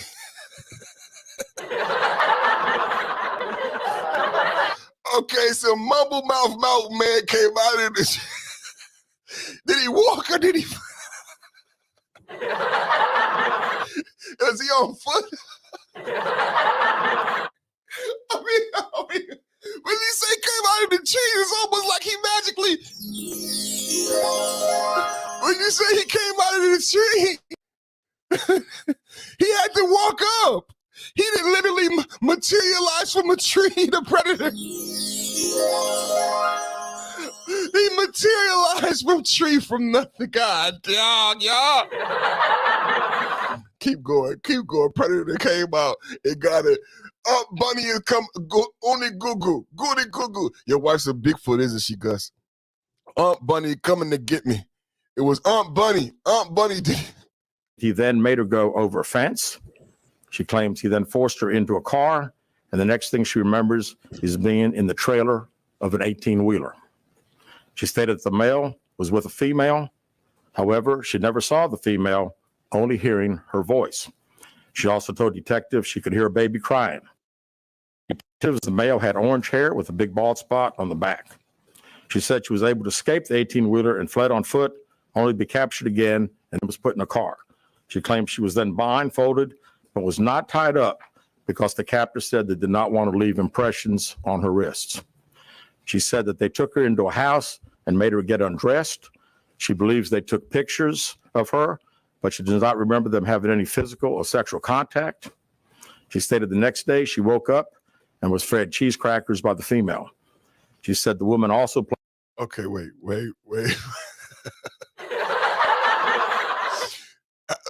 How did they make you get undressed? Did you hear anything about a gun? Anybody? I didn't hear nothing about no gun, and she wasn't bound. So you undressed yourself. Right? Okay. I mean, just keep in context. There's no gun. You don't hear about any violence. She's not beat up, and she's not bound. You undressed yourself. Hello? Okay. Let's keep going. I just wanted y'all to catch that because it's a lot today. It's a lot today. She undressed herself. And why did she need to be? And she photographed. Where the photograph? This is an entertainment podcast. This is not to be malicious, for fair use. Everything alleged. Thank y'all for watching. Make sure you hit the notification bell. I'm live every day. We going there. Played with her hair, but could not remember anything else. At some point, she was put back in a vehicle she claims was able to escape while it was in the West Hoover area. She told detectives she ran through lots of woods until she came out near her residence. During this interview, detectives noted that CARLEE had a small injury to her lip, and she claimed that her head was hurting. She also had a tear in her shirt. Detectives also noted that she had $107 cash in her right sock. Wait. Out of respect for CARLEE and her family, detectives did not press for additional information. Wait. Stop the buses. He's doing this on purpose, you guys. He's doing this on purpose. It's a good detective because he brought up the 600 yards on purpose. And now he's talking about $100 in a sock after he made sure he told us that she was stripped nude and photographed, ladies and gentlemen. What should I say? She undressed herself, took nude photographs of herself, and then he purposely leaves out that she was then redressed and then socks put back on her feet and $100 placed in her sock. And keep in mind, he got on a purple suit. Hold on. I just told you I watched Batman Ninja. Hey, this show is sponsored by Mrs. Perfect Timing. Thank you for the cash app to Mrs. Perfect Timing. I'm going to update my ticker, and I'm going to put your name. Well, tomorrow's show will be sponsored by you. And if y'all want to sponsor the show, read the instructions in the ticker. Now, baby, I just watched Batman Ninja. Me and my son watched Batman Ninja last night. It's on Max. It's not HBO Max no more. It's on Max. All the Batman is on there. So much Batman. We love Batman. But I didn't know they had anime. It's a great, great anime. Batman Ninja. And Joker is the Shogun. And he had a fly-ass purple suit on. Hey, so keep in mind how look at his face, look at his suit, look at his glasses, his hair. Hey, this motherfucker not playing, y'all. He is not expert. She robbed the abductors to get her. She escaped 2 abductors in 28 hours. Bruh, she may be Rambo, and she can see for 600 yards. This is incredible. Now, keep in mind, he got this purple suit on. Let's go back to old boy in the purple suit. Look at it. It's clean in the bitch. It's silk, too. Look at it. It's silk, too. This interview and made plans to speak with her in detail after giving her time to rest. Detectives continue analyzing data from CARLEE's cell phone that was left behind at the scene.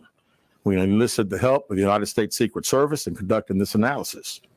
Part of what data included several internet searches in the days leading up to their disappearance that I think are very relevant to this case. On July 11th at 7:30 a.m., the term, "Do you have to pay for an Amber Alert?" was searched.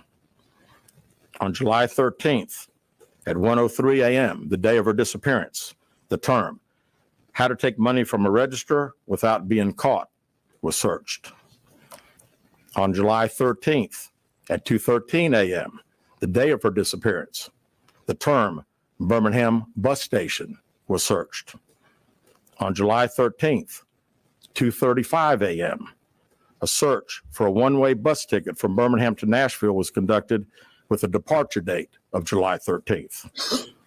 On July 13th at 12:10 p.m., a search for the movie Taken, a film about abduction, was conducted.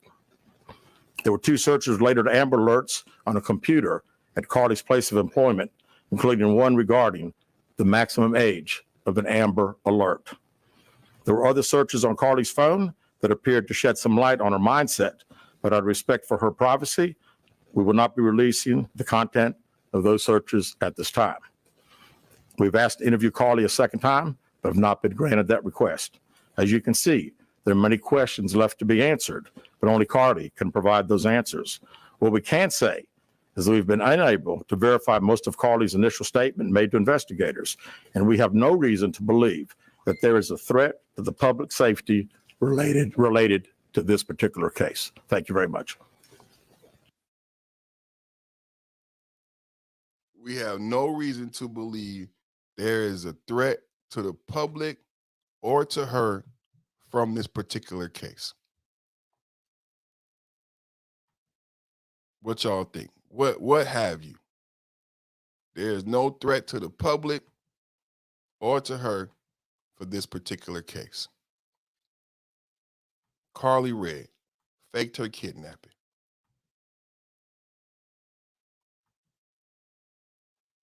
Now, my baby, she came in the chat, and y'all just came in the chat. So I want to play again for you guys. I'm going to play for y'all Yandy. Yandy is a popular YouTuber and TikToker, and she got the motive behind the whole thing.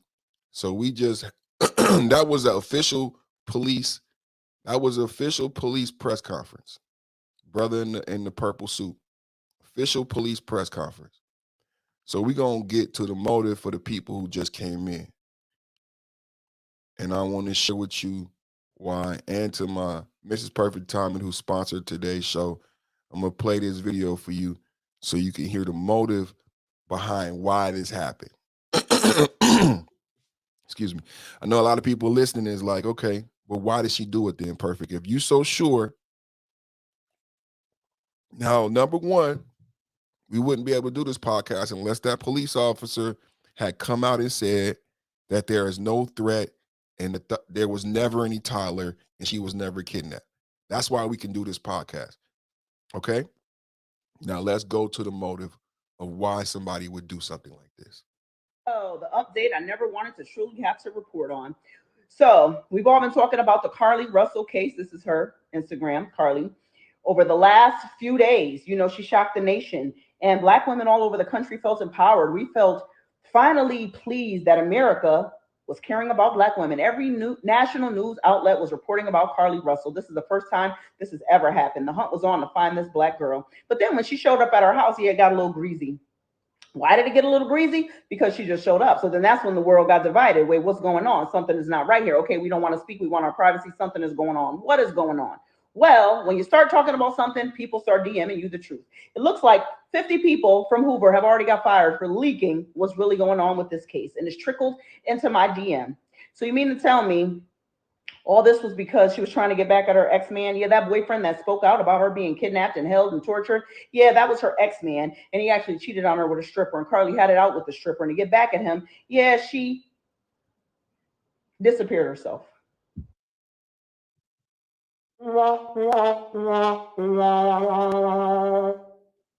And then got afraid when it blew up. This is what Carlee said to the side chick. Itch, please. He told me everything you said about me, and you thought I told him to say that. I wasn't even with him. You're delusional AF if you think y'all little conversation was anything more than convenience and the fact that he used you to get back at me out of anger. You want to talk about I don't compare to you on your worst day? Girl, bye. You're miserable, or at least should be, being a stripper to provide for a child I've heard you've had from multiple people. So not surprised you don't know who your baby daddy is. Mention me or contact my NIGGA again, and you'll see I'm not the one to play with. You don't want you and your whole family touched. You're poor. I'm rich. You're a stripper. I'm a nurse. You're Okay, so if you are following the story, everybody listening, Mrs. Perfect Timing, everybody, KP, you've been here from the beginning. Everybody who that come in on their lunch, my baby got a late lunch. This is Carlee, the person who's home. We're happy she's home. The police says she was never abducted. This is the motive behind what took place. They have uncovered text messages and proof that she faked the abduction to get back at a boyfriend, back to the black man. This is why I had compared the case to the NFL player in Florida. This is Carlee. She's reading an Instagram DM. The way the story is told by the media, now listen to this. He's not with Carlee. The way the media is presenting it is that he's the ex-boyfriend, and they're saying that he cheated on Carlee with this girl, but it sounds like to me he's with this other girl. They want us to feel negatively about the girl because she's a stripper, which is odd because in the same vein, they would say support her because she's a stripper. But it's funny how the media and black women are spinning this story to say that she wanted to get back at her boyfriend for cheating on her with a stripper, but this is not really her boyfriend. Sounds like to me like the case in Florida where the woman was married and still wanted someone to kill someone she was sleeping with outside of her marriage. Sounds like a similar case again to me. Well, Carlee is mentally ill, the type of mentally ill person who could conduct such a falsification as she did, that she created in her mind that I'm her man. Hello, everybody. She created in her head that this is her man. He actually is dating this other woman. I think the fact that this other woman is a stripper is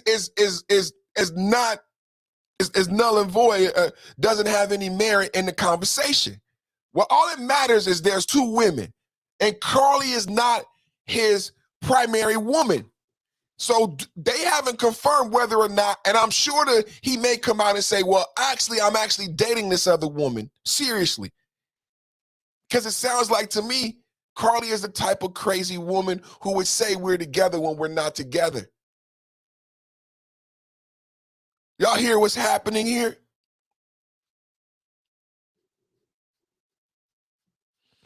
Now, this is her in a DM message saying to the other woman, and it sounds like she's talking to the other woman, and it sounds like the other woman has the man. I don't know why he wants you. You're poor. I'm rich. Do you hear the tone? The tone is not as the woman. She sounds like the scorn side bitch. right? Why would he want you? This is the voice. And she's making threats. So I just want to let everybody listening, what is this we listening to? This is a DM message from the girl who got fake abducted to the woman of the man and the whole reason why this happened. Let's get back to the video. Ugly. I'm beautiful. You could never. You're the bottom of the barrel. Someone from the police department just could not watch us all suffer. So they released these details. Here's the update. She's sticking to the story that she was abducted. She says she was lured into the woods by some people who live in the woods, described as a person with orange hair, balding on top, tied her up and drove her around and put her in an 18-wheeler and fed her cheeses for 2 days, and they painted her nails. So wait. Now remember, y'all, the magical person, now, I think he purposely left that out. So this magical person that materialized out of the bush, remember, the predator slash Terminator, kidnapper slasher had orange hair, ladies and gentlemen. So what did they dye their hair with the Cheez-Its? So how does someone with bright magical red, was it God? Was it he had eyes of fire? Someone with fiery orange hair materializes from the bush? No, you see somebody with orange hair coming up.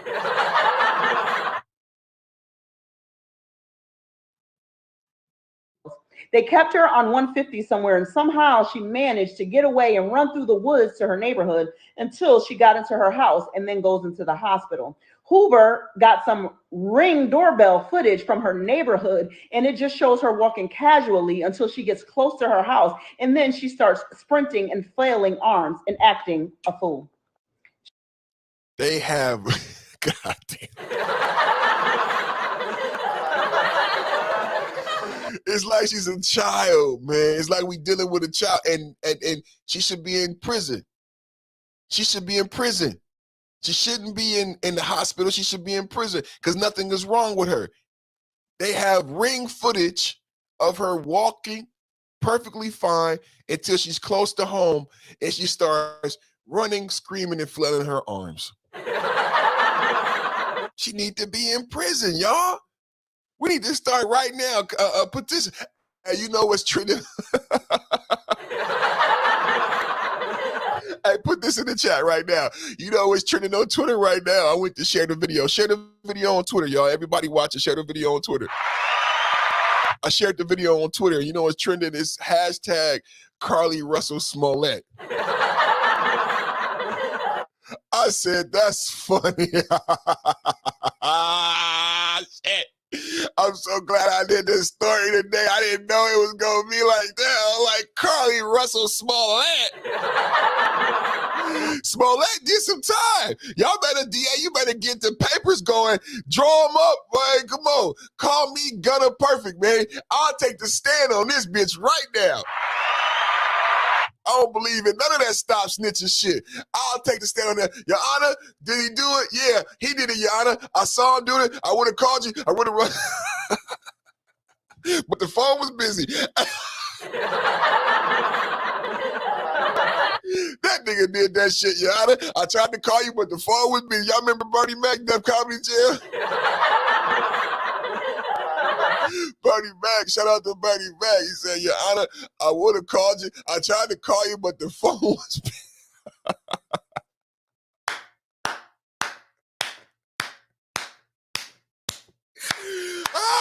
Shit!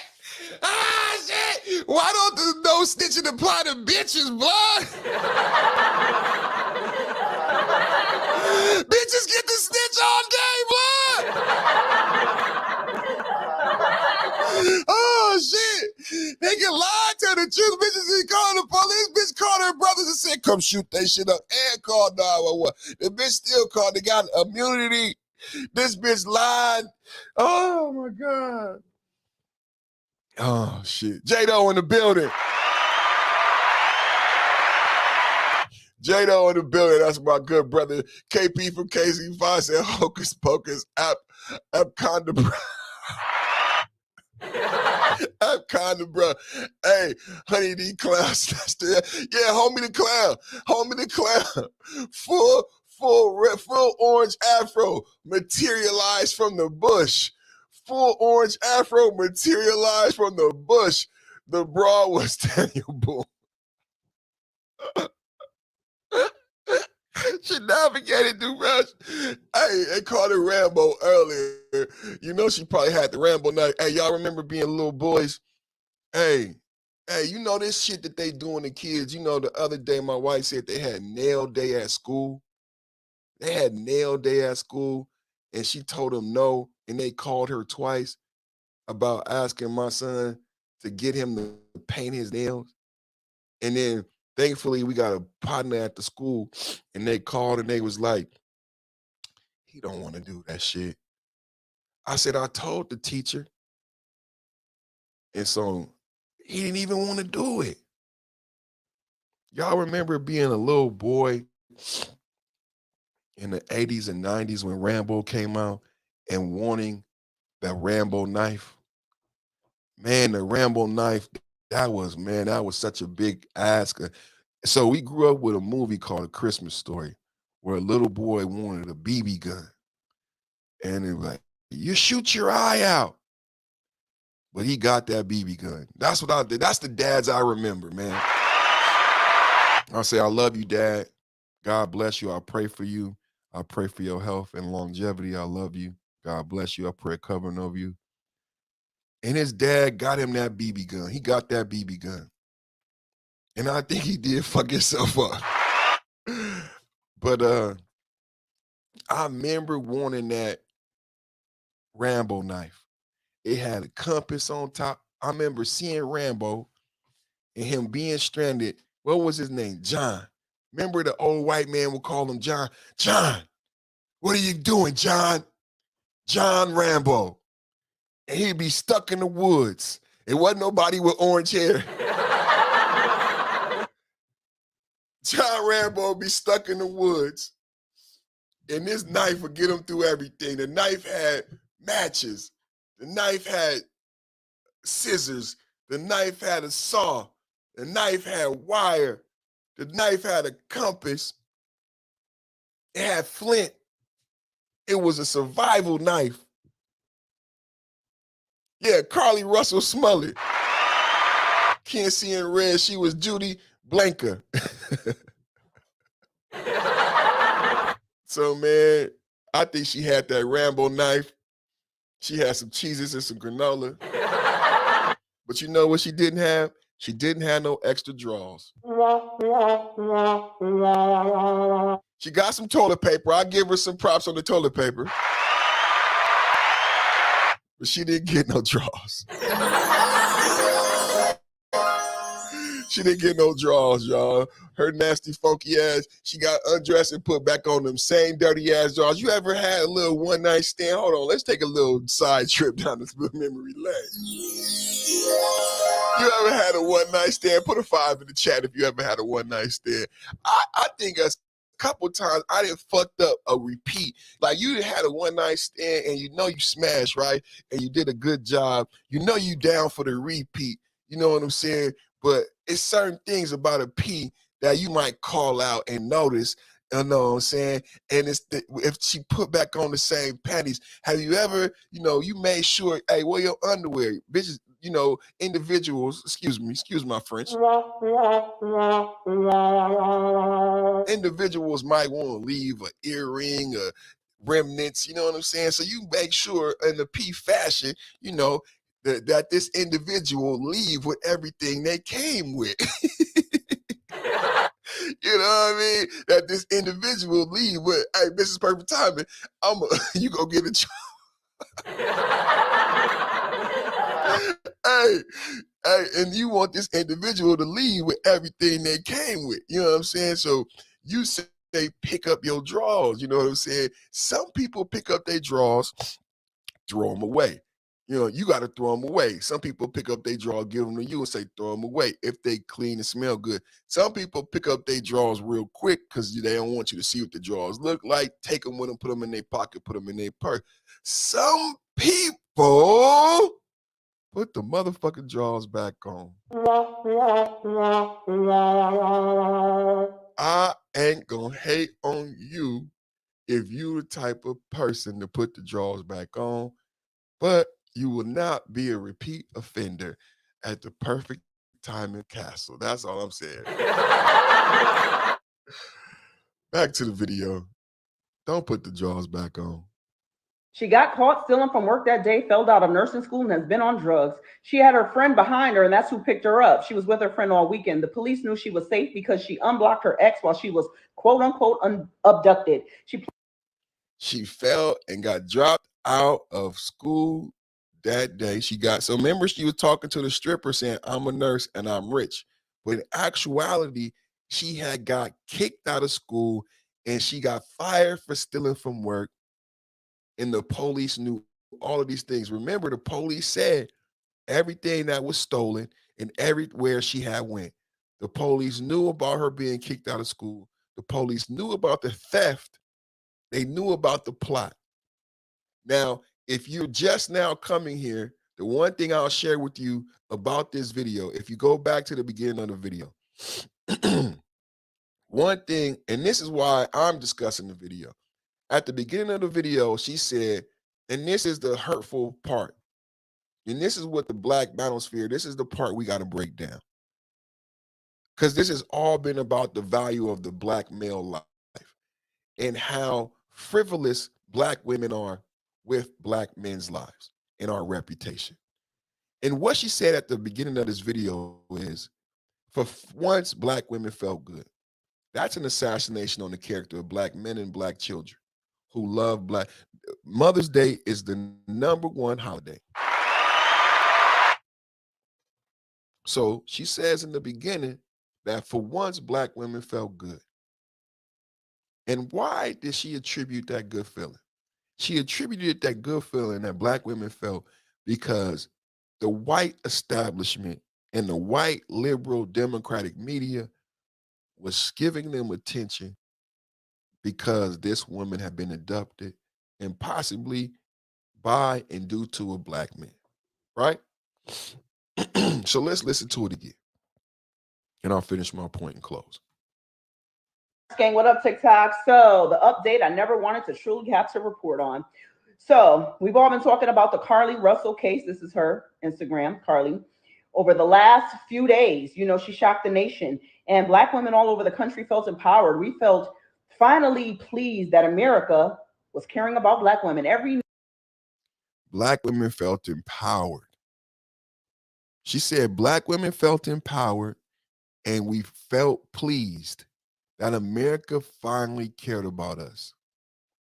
There's a lot to unpack there about what's going on, the rift between Black men and Black women, what Black women actually are aspiring to. But there's a lot to unpack there because the thoughts, these thoughts are not based in reality, right? But you can tell that she believes this, right? And there are Black women that believe this. The reason why I say it's not a reality, right? And we've talked about the mask of irritability and irritable depression, right? The reason why it's not true is because it's not true.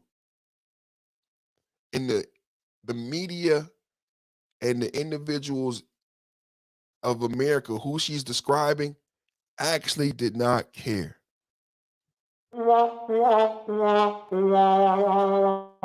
They actually were making fun of you. They actually knew the whole time, even though they went forward with a lie and because they knew how to trigger Black America. The one takeaway from this is that the media understands what's going on between Black women and Black men, and they understand the facts on the ground with Black Americans. The reason the media went forward with the story knowing that it was false is they knew it would generate, Queen's Flip calls it COE. It's called content over everything. In case you didn't know, it's called content over everything. Sir, this is the new medium for money, for views, for clicks, where people share personal things, create skits that are detrimental because it's all about content over everything, over respect, over pride, over everything. So with the media understanding this is the ideology of the day, content over everything. We could come out with a story that don't have a lot of legs. A story about her lying doesn't go national, but a kidnapped black woman, she said for once America cared about black women. The reason the story had legs is because just last year, me in the chat, me and my 5.0 brothers and sisters just talked about the hashtag Find Our Girls. Do you guys remember the hashtag Find Our Girls? And how the entire Instagram was shut down and how every black celebrity made politicians go out and search for kidnapped and runaway black girls, and it turns out to be a hoax. And all the black girls came back home, and there were Twitter video after Twitter video and TikTok that said, I'm not kidnapped, I'm not kidnapped, I'm not kidnapped. And we never heard about that hashtag again. So that generated a lot of money. How does it generate money? There's a Earn Your Leisure video from the other day that said if you're on social media, you're working for free. If you're the type of person to be on social media when someone is kidnapped and it's taking up 8 hours of your day and you're reading everything that happened, you're generating money for these social media platforms because they make money by you being on the platform. The reason they went with the story the way they went with it because they wanted more eyes on the platform. If we say a black woman has been kidnapped, then it generates eyes, it generates views, it's content over everything. So even though we know she's lying, we're going to run the story for as long as she keeps the lie going. So it's not true that they actually cared about you. They actually were making fun of you. You were the butt of the joke of the media. That's why there's police officers wearing a purple suit. You were the butt of the joke. It's not funny. It's actually sad that because black women believe that black men and black children don't love them, they look for love in all the wrong, wookin' panub in all the wrong places, wookin' panub in all the wrong places. I was wookin' panub. We finally felt good. We finally felt love. Why? Because the master cared about me. The master cared, and you niggas is committing femicide and kidnapping, hurting black women. And the master cared. No, the master didn't care. He didn't give a fuck. He knew you wasn't kidnapped, and he ran the story to make money off of the trauma and division in black America. The story was about the division of the black man and the black woman and our ignorance to the game that's being played. This is what me and Hassau's been talking about.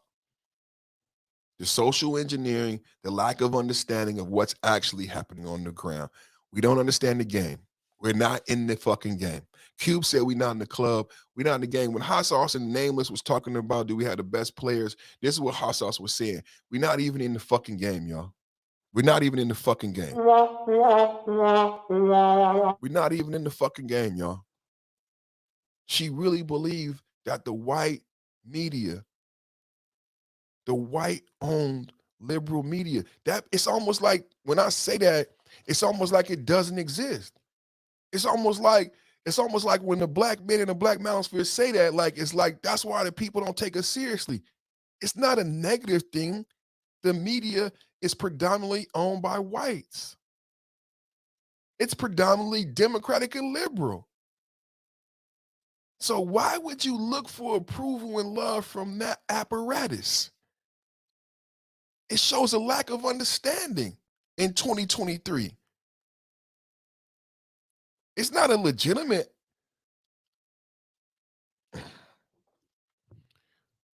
Listen to this. National news outlet was reporting about CARLEE Russell. This is the first time this has ever happened. The hunt was on to find this black girl. But this is the first time this has ever happened. The hunt was on to find this black girl. Y'all remember the black girl who went to Texas to strip and her family kept lying? Everything in this story is why the media could manipulate you. Everybody was looking for her. That turned out to be a lie. Remember that? I did a story on that. She ended up passed away, but what the real story turned out, they didn't tell the truth.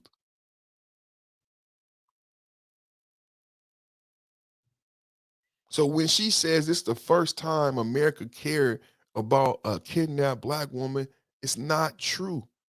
And the evidence is the fact that the media and the police knew she was lying and went forward with the salacious story because they know how to move social media and what sells to black women.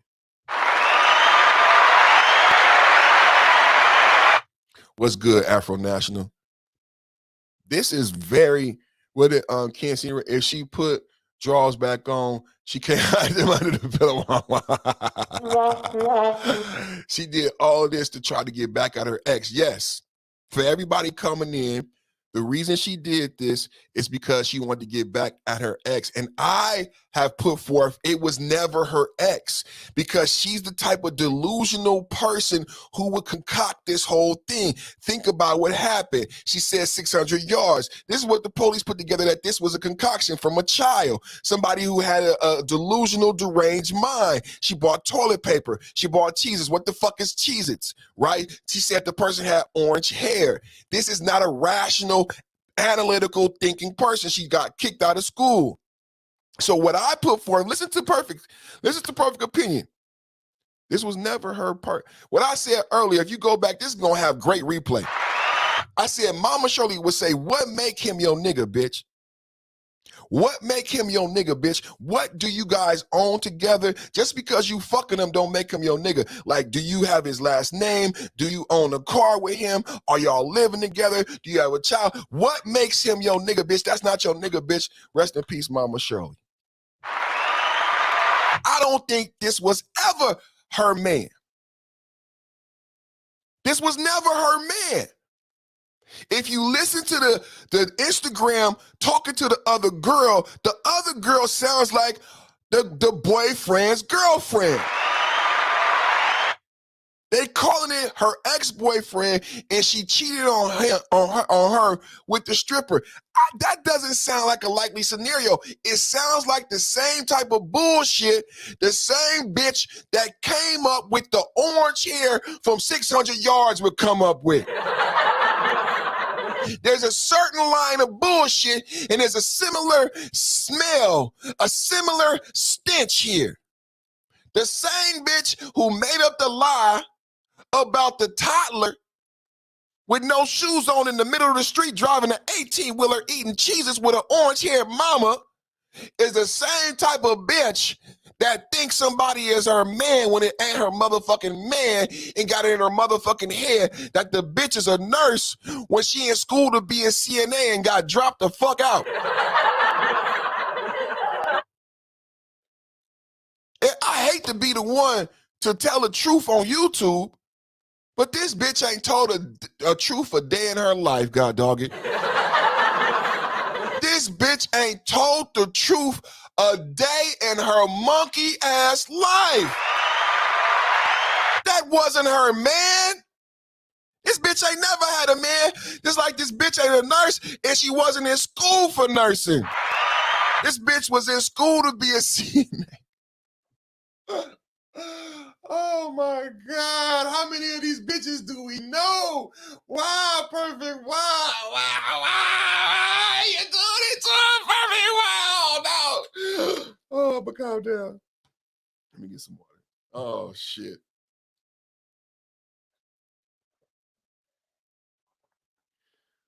Fuck y'all. Fuck y'all. I mean that shit. Fuck y'all. But then when she showed up at our house, it got a little greasy. Why did it get a little greasy? Because she just showed up. So then that's when the world got divided. Wait, what's going on? Something is not right here. Okay, we don't want to speak. We want our privacy. Something is going on. What is going on? Well, when you start talking about something, people start DMing you the truth. It looks like 50 people from Hoover have already got fired for leaking what's really going on with this case. And it's trickled into my DM. So you mean to tell me all this was because she was trying to get... So 50 people got fired at the police station. back at her ex-man. Yeah, that boyfriend that spoke out about her being kidnapped and held and tortured. Yeah, that was her ex-man. And he actually cheated on her with a stripper. And Carlee had it out with the stripper. And to get back at him, yeah, she disappeared herself. To get back at somebody that never was your man. Don't it sound like the Florida case where you call someone to kill someone who's not your man? But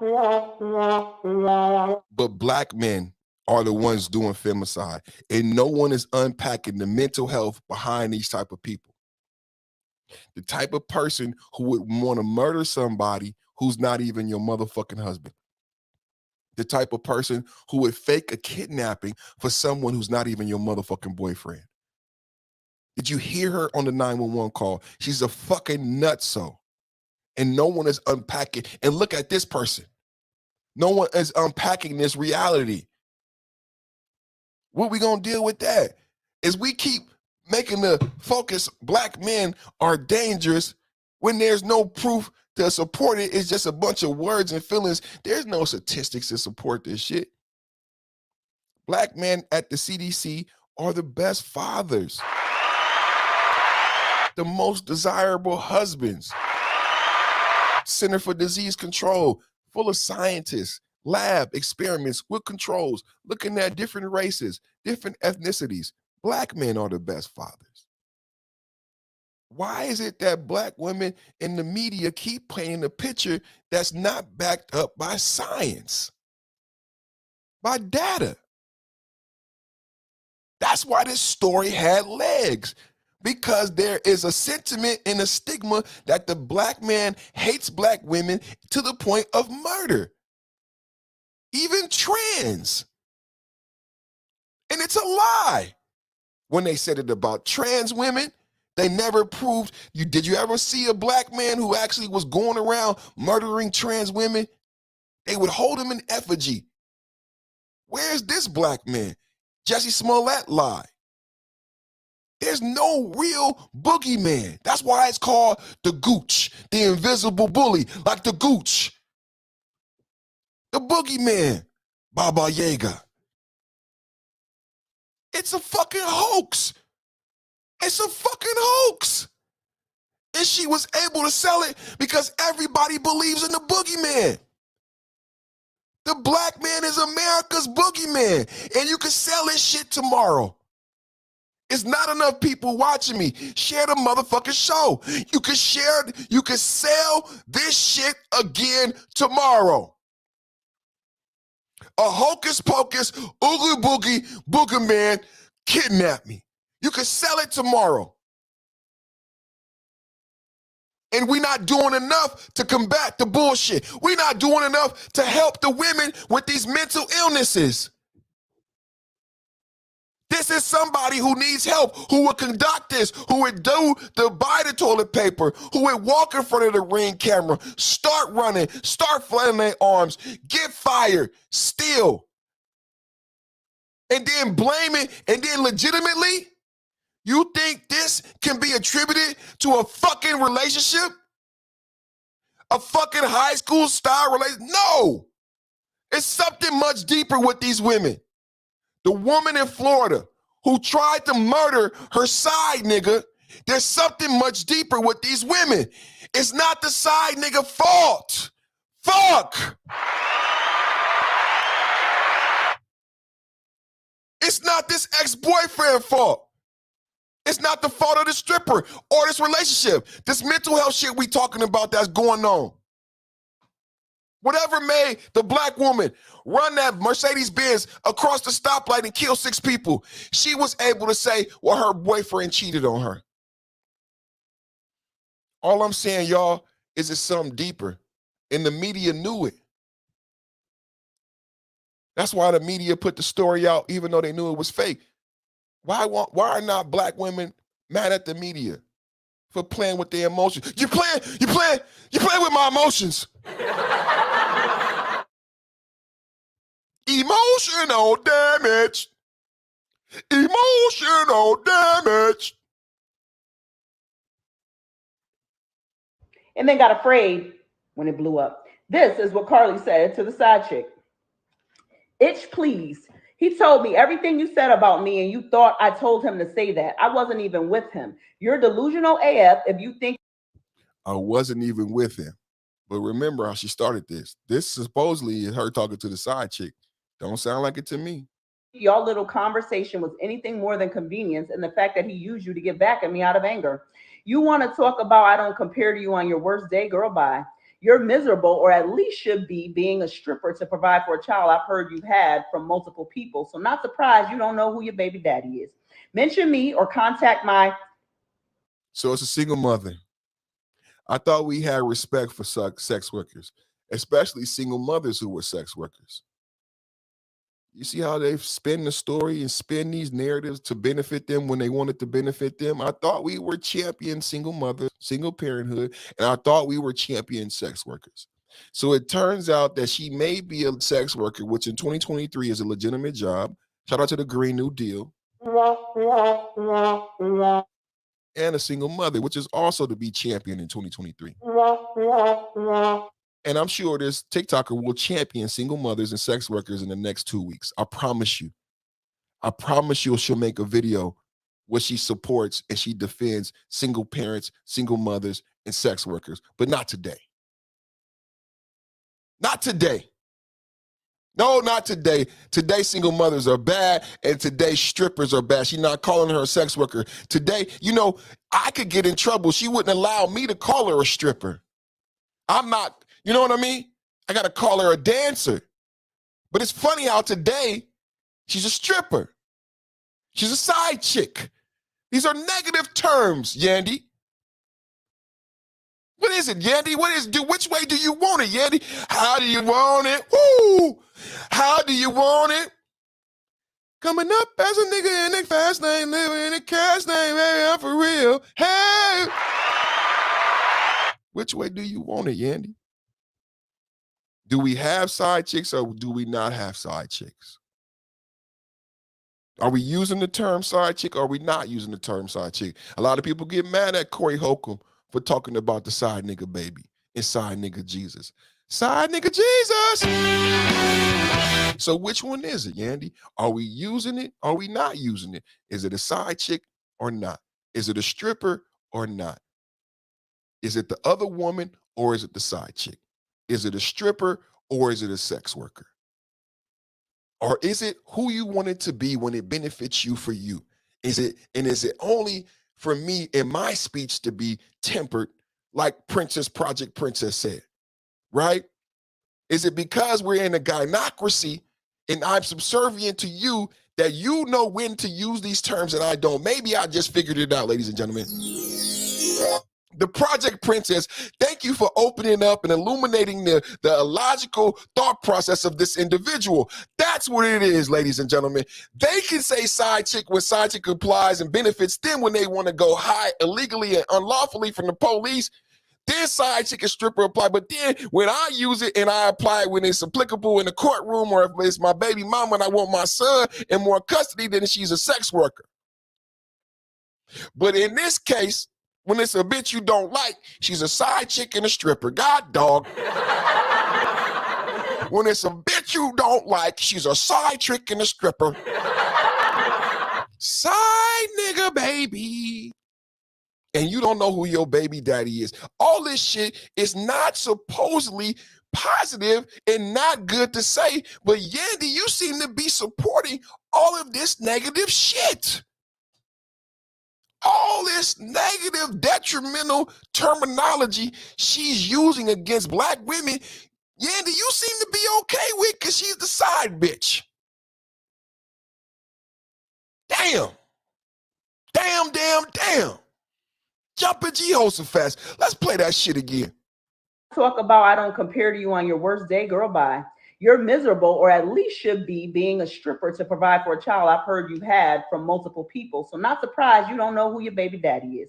Mention me or contact my NIGGA again, and you'll see I'm not the one to play with. You don't want you and your whole family touched. You're poor. I'm rich. You're a stripper. I'm a nurse. You're ugly. I'm beautiful. You could never. You're the bottom of... Now, This is what they say we say about them, ladies and gentlemen. If you listen to the Black Manosphere detractors, they say this is what we say. But this is a black woman saying this to a black woman. And a third black woman doing the commentary, and everybody seems to be okay with it. I just want to know, where's the black man in this shit? Where's the black man at? Because I know we getting the blame. Somehow we done got pulled into this monkey, miraculous, marvelous circus. How? I don't condone any of it. I don't believe she was the side chick. I don't think she was right for calling her a side chick. She was wrong for referring to her as a side chick. It was illegal for her to make a threat in the DM. I like Roger said, if I'm not allowed to do it, you're not allowed to do it. I would not be allowed to make such terrorist threats in the DM. She should not have called her a side chick. It was cruel to reference a child, a type of woman who assassinate the character of a child, refer to her child as a bastard. Think of the character of this person. She's calling her a side chick, but it's not your man. Sounds like to me it's her man, but you referring to her as a side chick. You insulted her type of business. You in school, you got kicked out of school and you a thief. You didn't been stealing toilet paper. She has a job. In 2023, according to Biden and the New Deal, she has a legitimate job. And she's feeding her child. I don't hear this Yandy, this black female TikToker, giving this other woman her just due.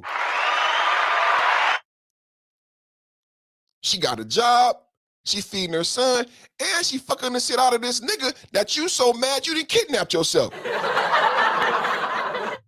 You DMing her. She not DM. It's so much to unpack for a real bitch. Where are my real bitches in the chat? Where the 5.0? Where the real ones at? She's DMing her. She's kidnapping her. If this is the stripper, why I gotta pack it? I gotta be the real P, god dog it. Where you at, Project Princess? If she is the side chick, if she is the stripper and the bad mom, why you DMing her and why you kidnapping yourself?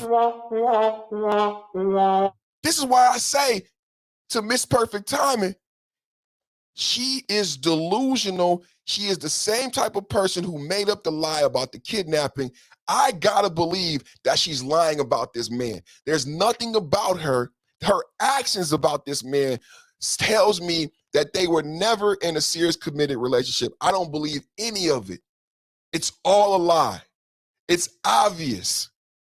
This was never her man. It was never about a black man. We have to get that straight. We're being scapegoated in this. We were scapegoated in Florida. The only person who went to trial in Florida was a black man.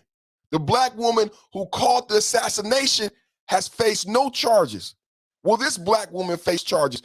The black man, again, is being scapegoated. There is no black boogeyman in this story.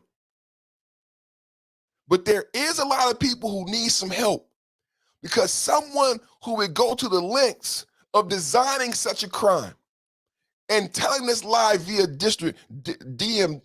direct message, that person and the people who were so quick to believe without any evidence, because the police figured it out the first day. The 911 caller knew it the first second. Hi, I'm Carly.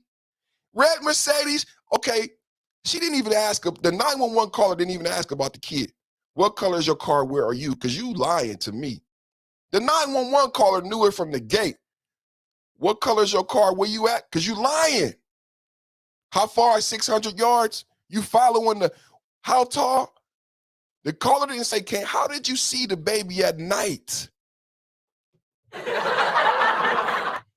From 600 yards in little ass foreign red Mercedes that you were so proud to say on the 911 call. That actually doesn't help your case. If you were in that's why she said SUV. And then the girl said, no, sedan. So how did you see the baby? in the 18-wheeler eating Cheetos in the middle of the road with a diaper and no shoes. You saw the Cheetos, the 18-wheeler, the diaper and no shoes in a sedan, a Mercedes that has low visibility. You mean you weren't in a sedan, you weren't in the G-Wagon, you weren't lifted up high above other cars, above the line of sight with the ability to see that far? The 911 caller didn't say that. They don't have to. They're the professional. You're the asshole calling me with the fucking prank while I'm at work and there's somebody dying, bleeding out, trying to call 911 while your bitch ass is lying on the phone call. Did anybody think about that? Did anybody get mad at that? Because if you grew up like I grew up and you had people who died waiting on the 911 call, then you should be fucking upset that she took up so much time bullshitting the 911 operator when it was real people who needed fucking help. There was actually real people who was kidnapped while she was lying. So I don't believe that this other woman was a side chick. I don't believe that this was her man, just like the police don't believe that she kidnapped herself. There's a line and a certain stench to each one of these stories. Each one of these stories smell. And there's a similar stench to each one of these stories. It was spun from the same depraved mind.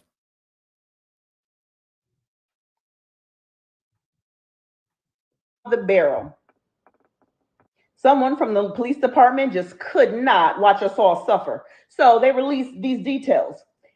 Here's the update. She's sticking to the story that she was abducted. She says she was lured into the woods by some people who live in the woods, described as a person with orange hair, balding on top, tied her up and drove her around and put her in an 18-wheeler and fed her cheeses for 2 days, and they painted her nails.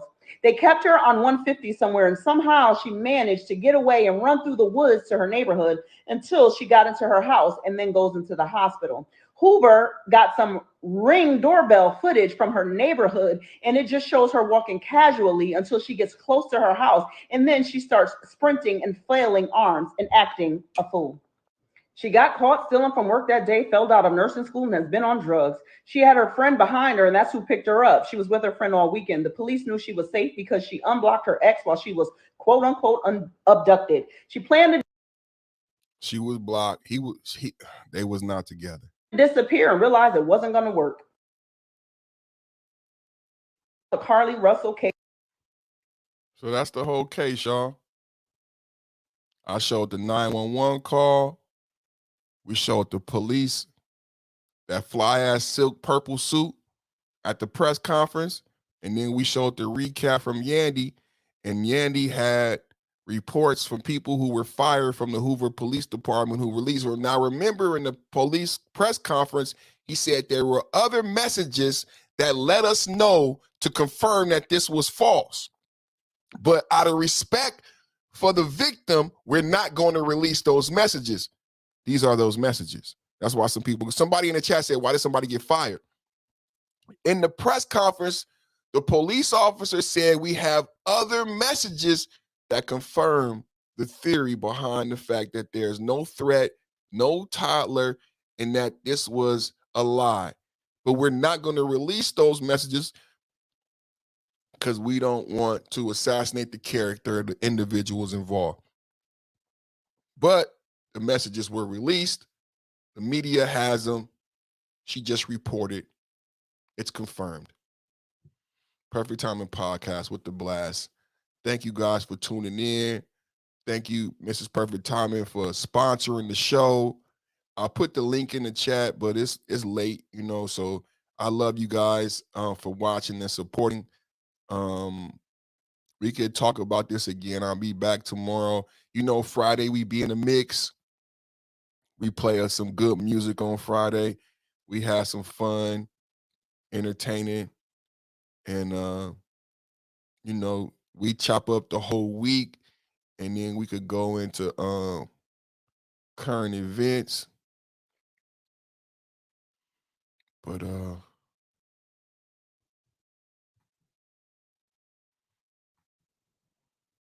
let me get some music for y'all What my brother Ken seeing red said, it's good to see you, Ken. Our prayer covering over you and everybody watching in the chat. It's good to see all the regulars. It's always good to see you guys always wonder and make sure that you're safe and doing well. So it's always a blessing. I seen Deborah the other day, Carla the other day. So and that was a real blessing. Tracy the other day. So it's good to see you guys. So glad to see you, brother.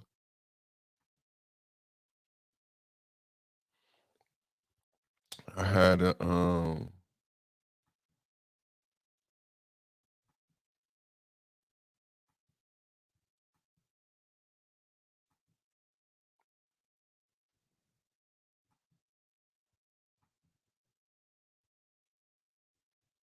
okay.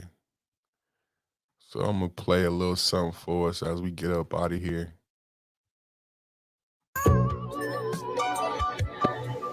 Check. 5.0. Check.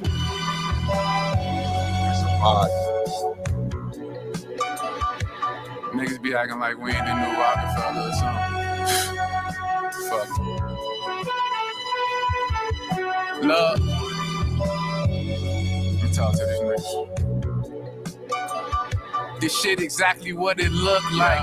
Know that everything heavy though my niggas look like. Baby, buy your ass a purse, what the fuck I look like? All I need is a bitch to clean, fuck me good and cook right. You know them dates is getting booked right. You know I be in your state. AJ ain't the shook type. James Hart and G Garvin, what my niggas cook like. Everything was ground level, then my niggas took flight. I'm in your city for a good night. You know it be rose with the lamb and the cooked rice. Finna beat that pussy like I'm Tyson with a good right. Probably out in Cali living large on the Suge night. That's right. Remember days when I ain't had much. Now look at this your kid and watch them bitches add up. Watch the circle that's around me go and fuck a bag up and walk right up in one oak just to fuck the tab up, nigga. Hey yo, my nigga, peep game. We get money, pimp hoes like Sweet James. First class flights, motherfucker, the seats change. Young Clay Tom put his shit from deep range. Yeah. Hey yo, my nigga, peep game. We get money, fuck hoes like Sweet James. First class flights, motherfucker, the seats change. Young Clay Tom put his shit from deep range. You know what I'm talking about? Yeah. Niggas wish they was this fly, you know what I'm saying? My motherfucking 3-day vacay costs more than your rent, nigga. Motherfuckers better get your fucking mind right. Just talking about.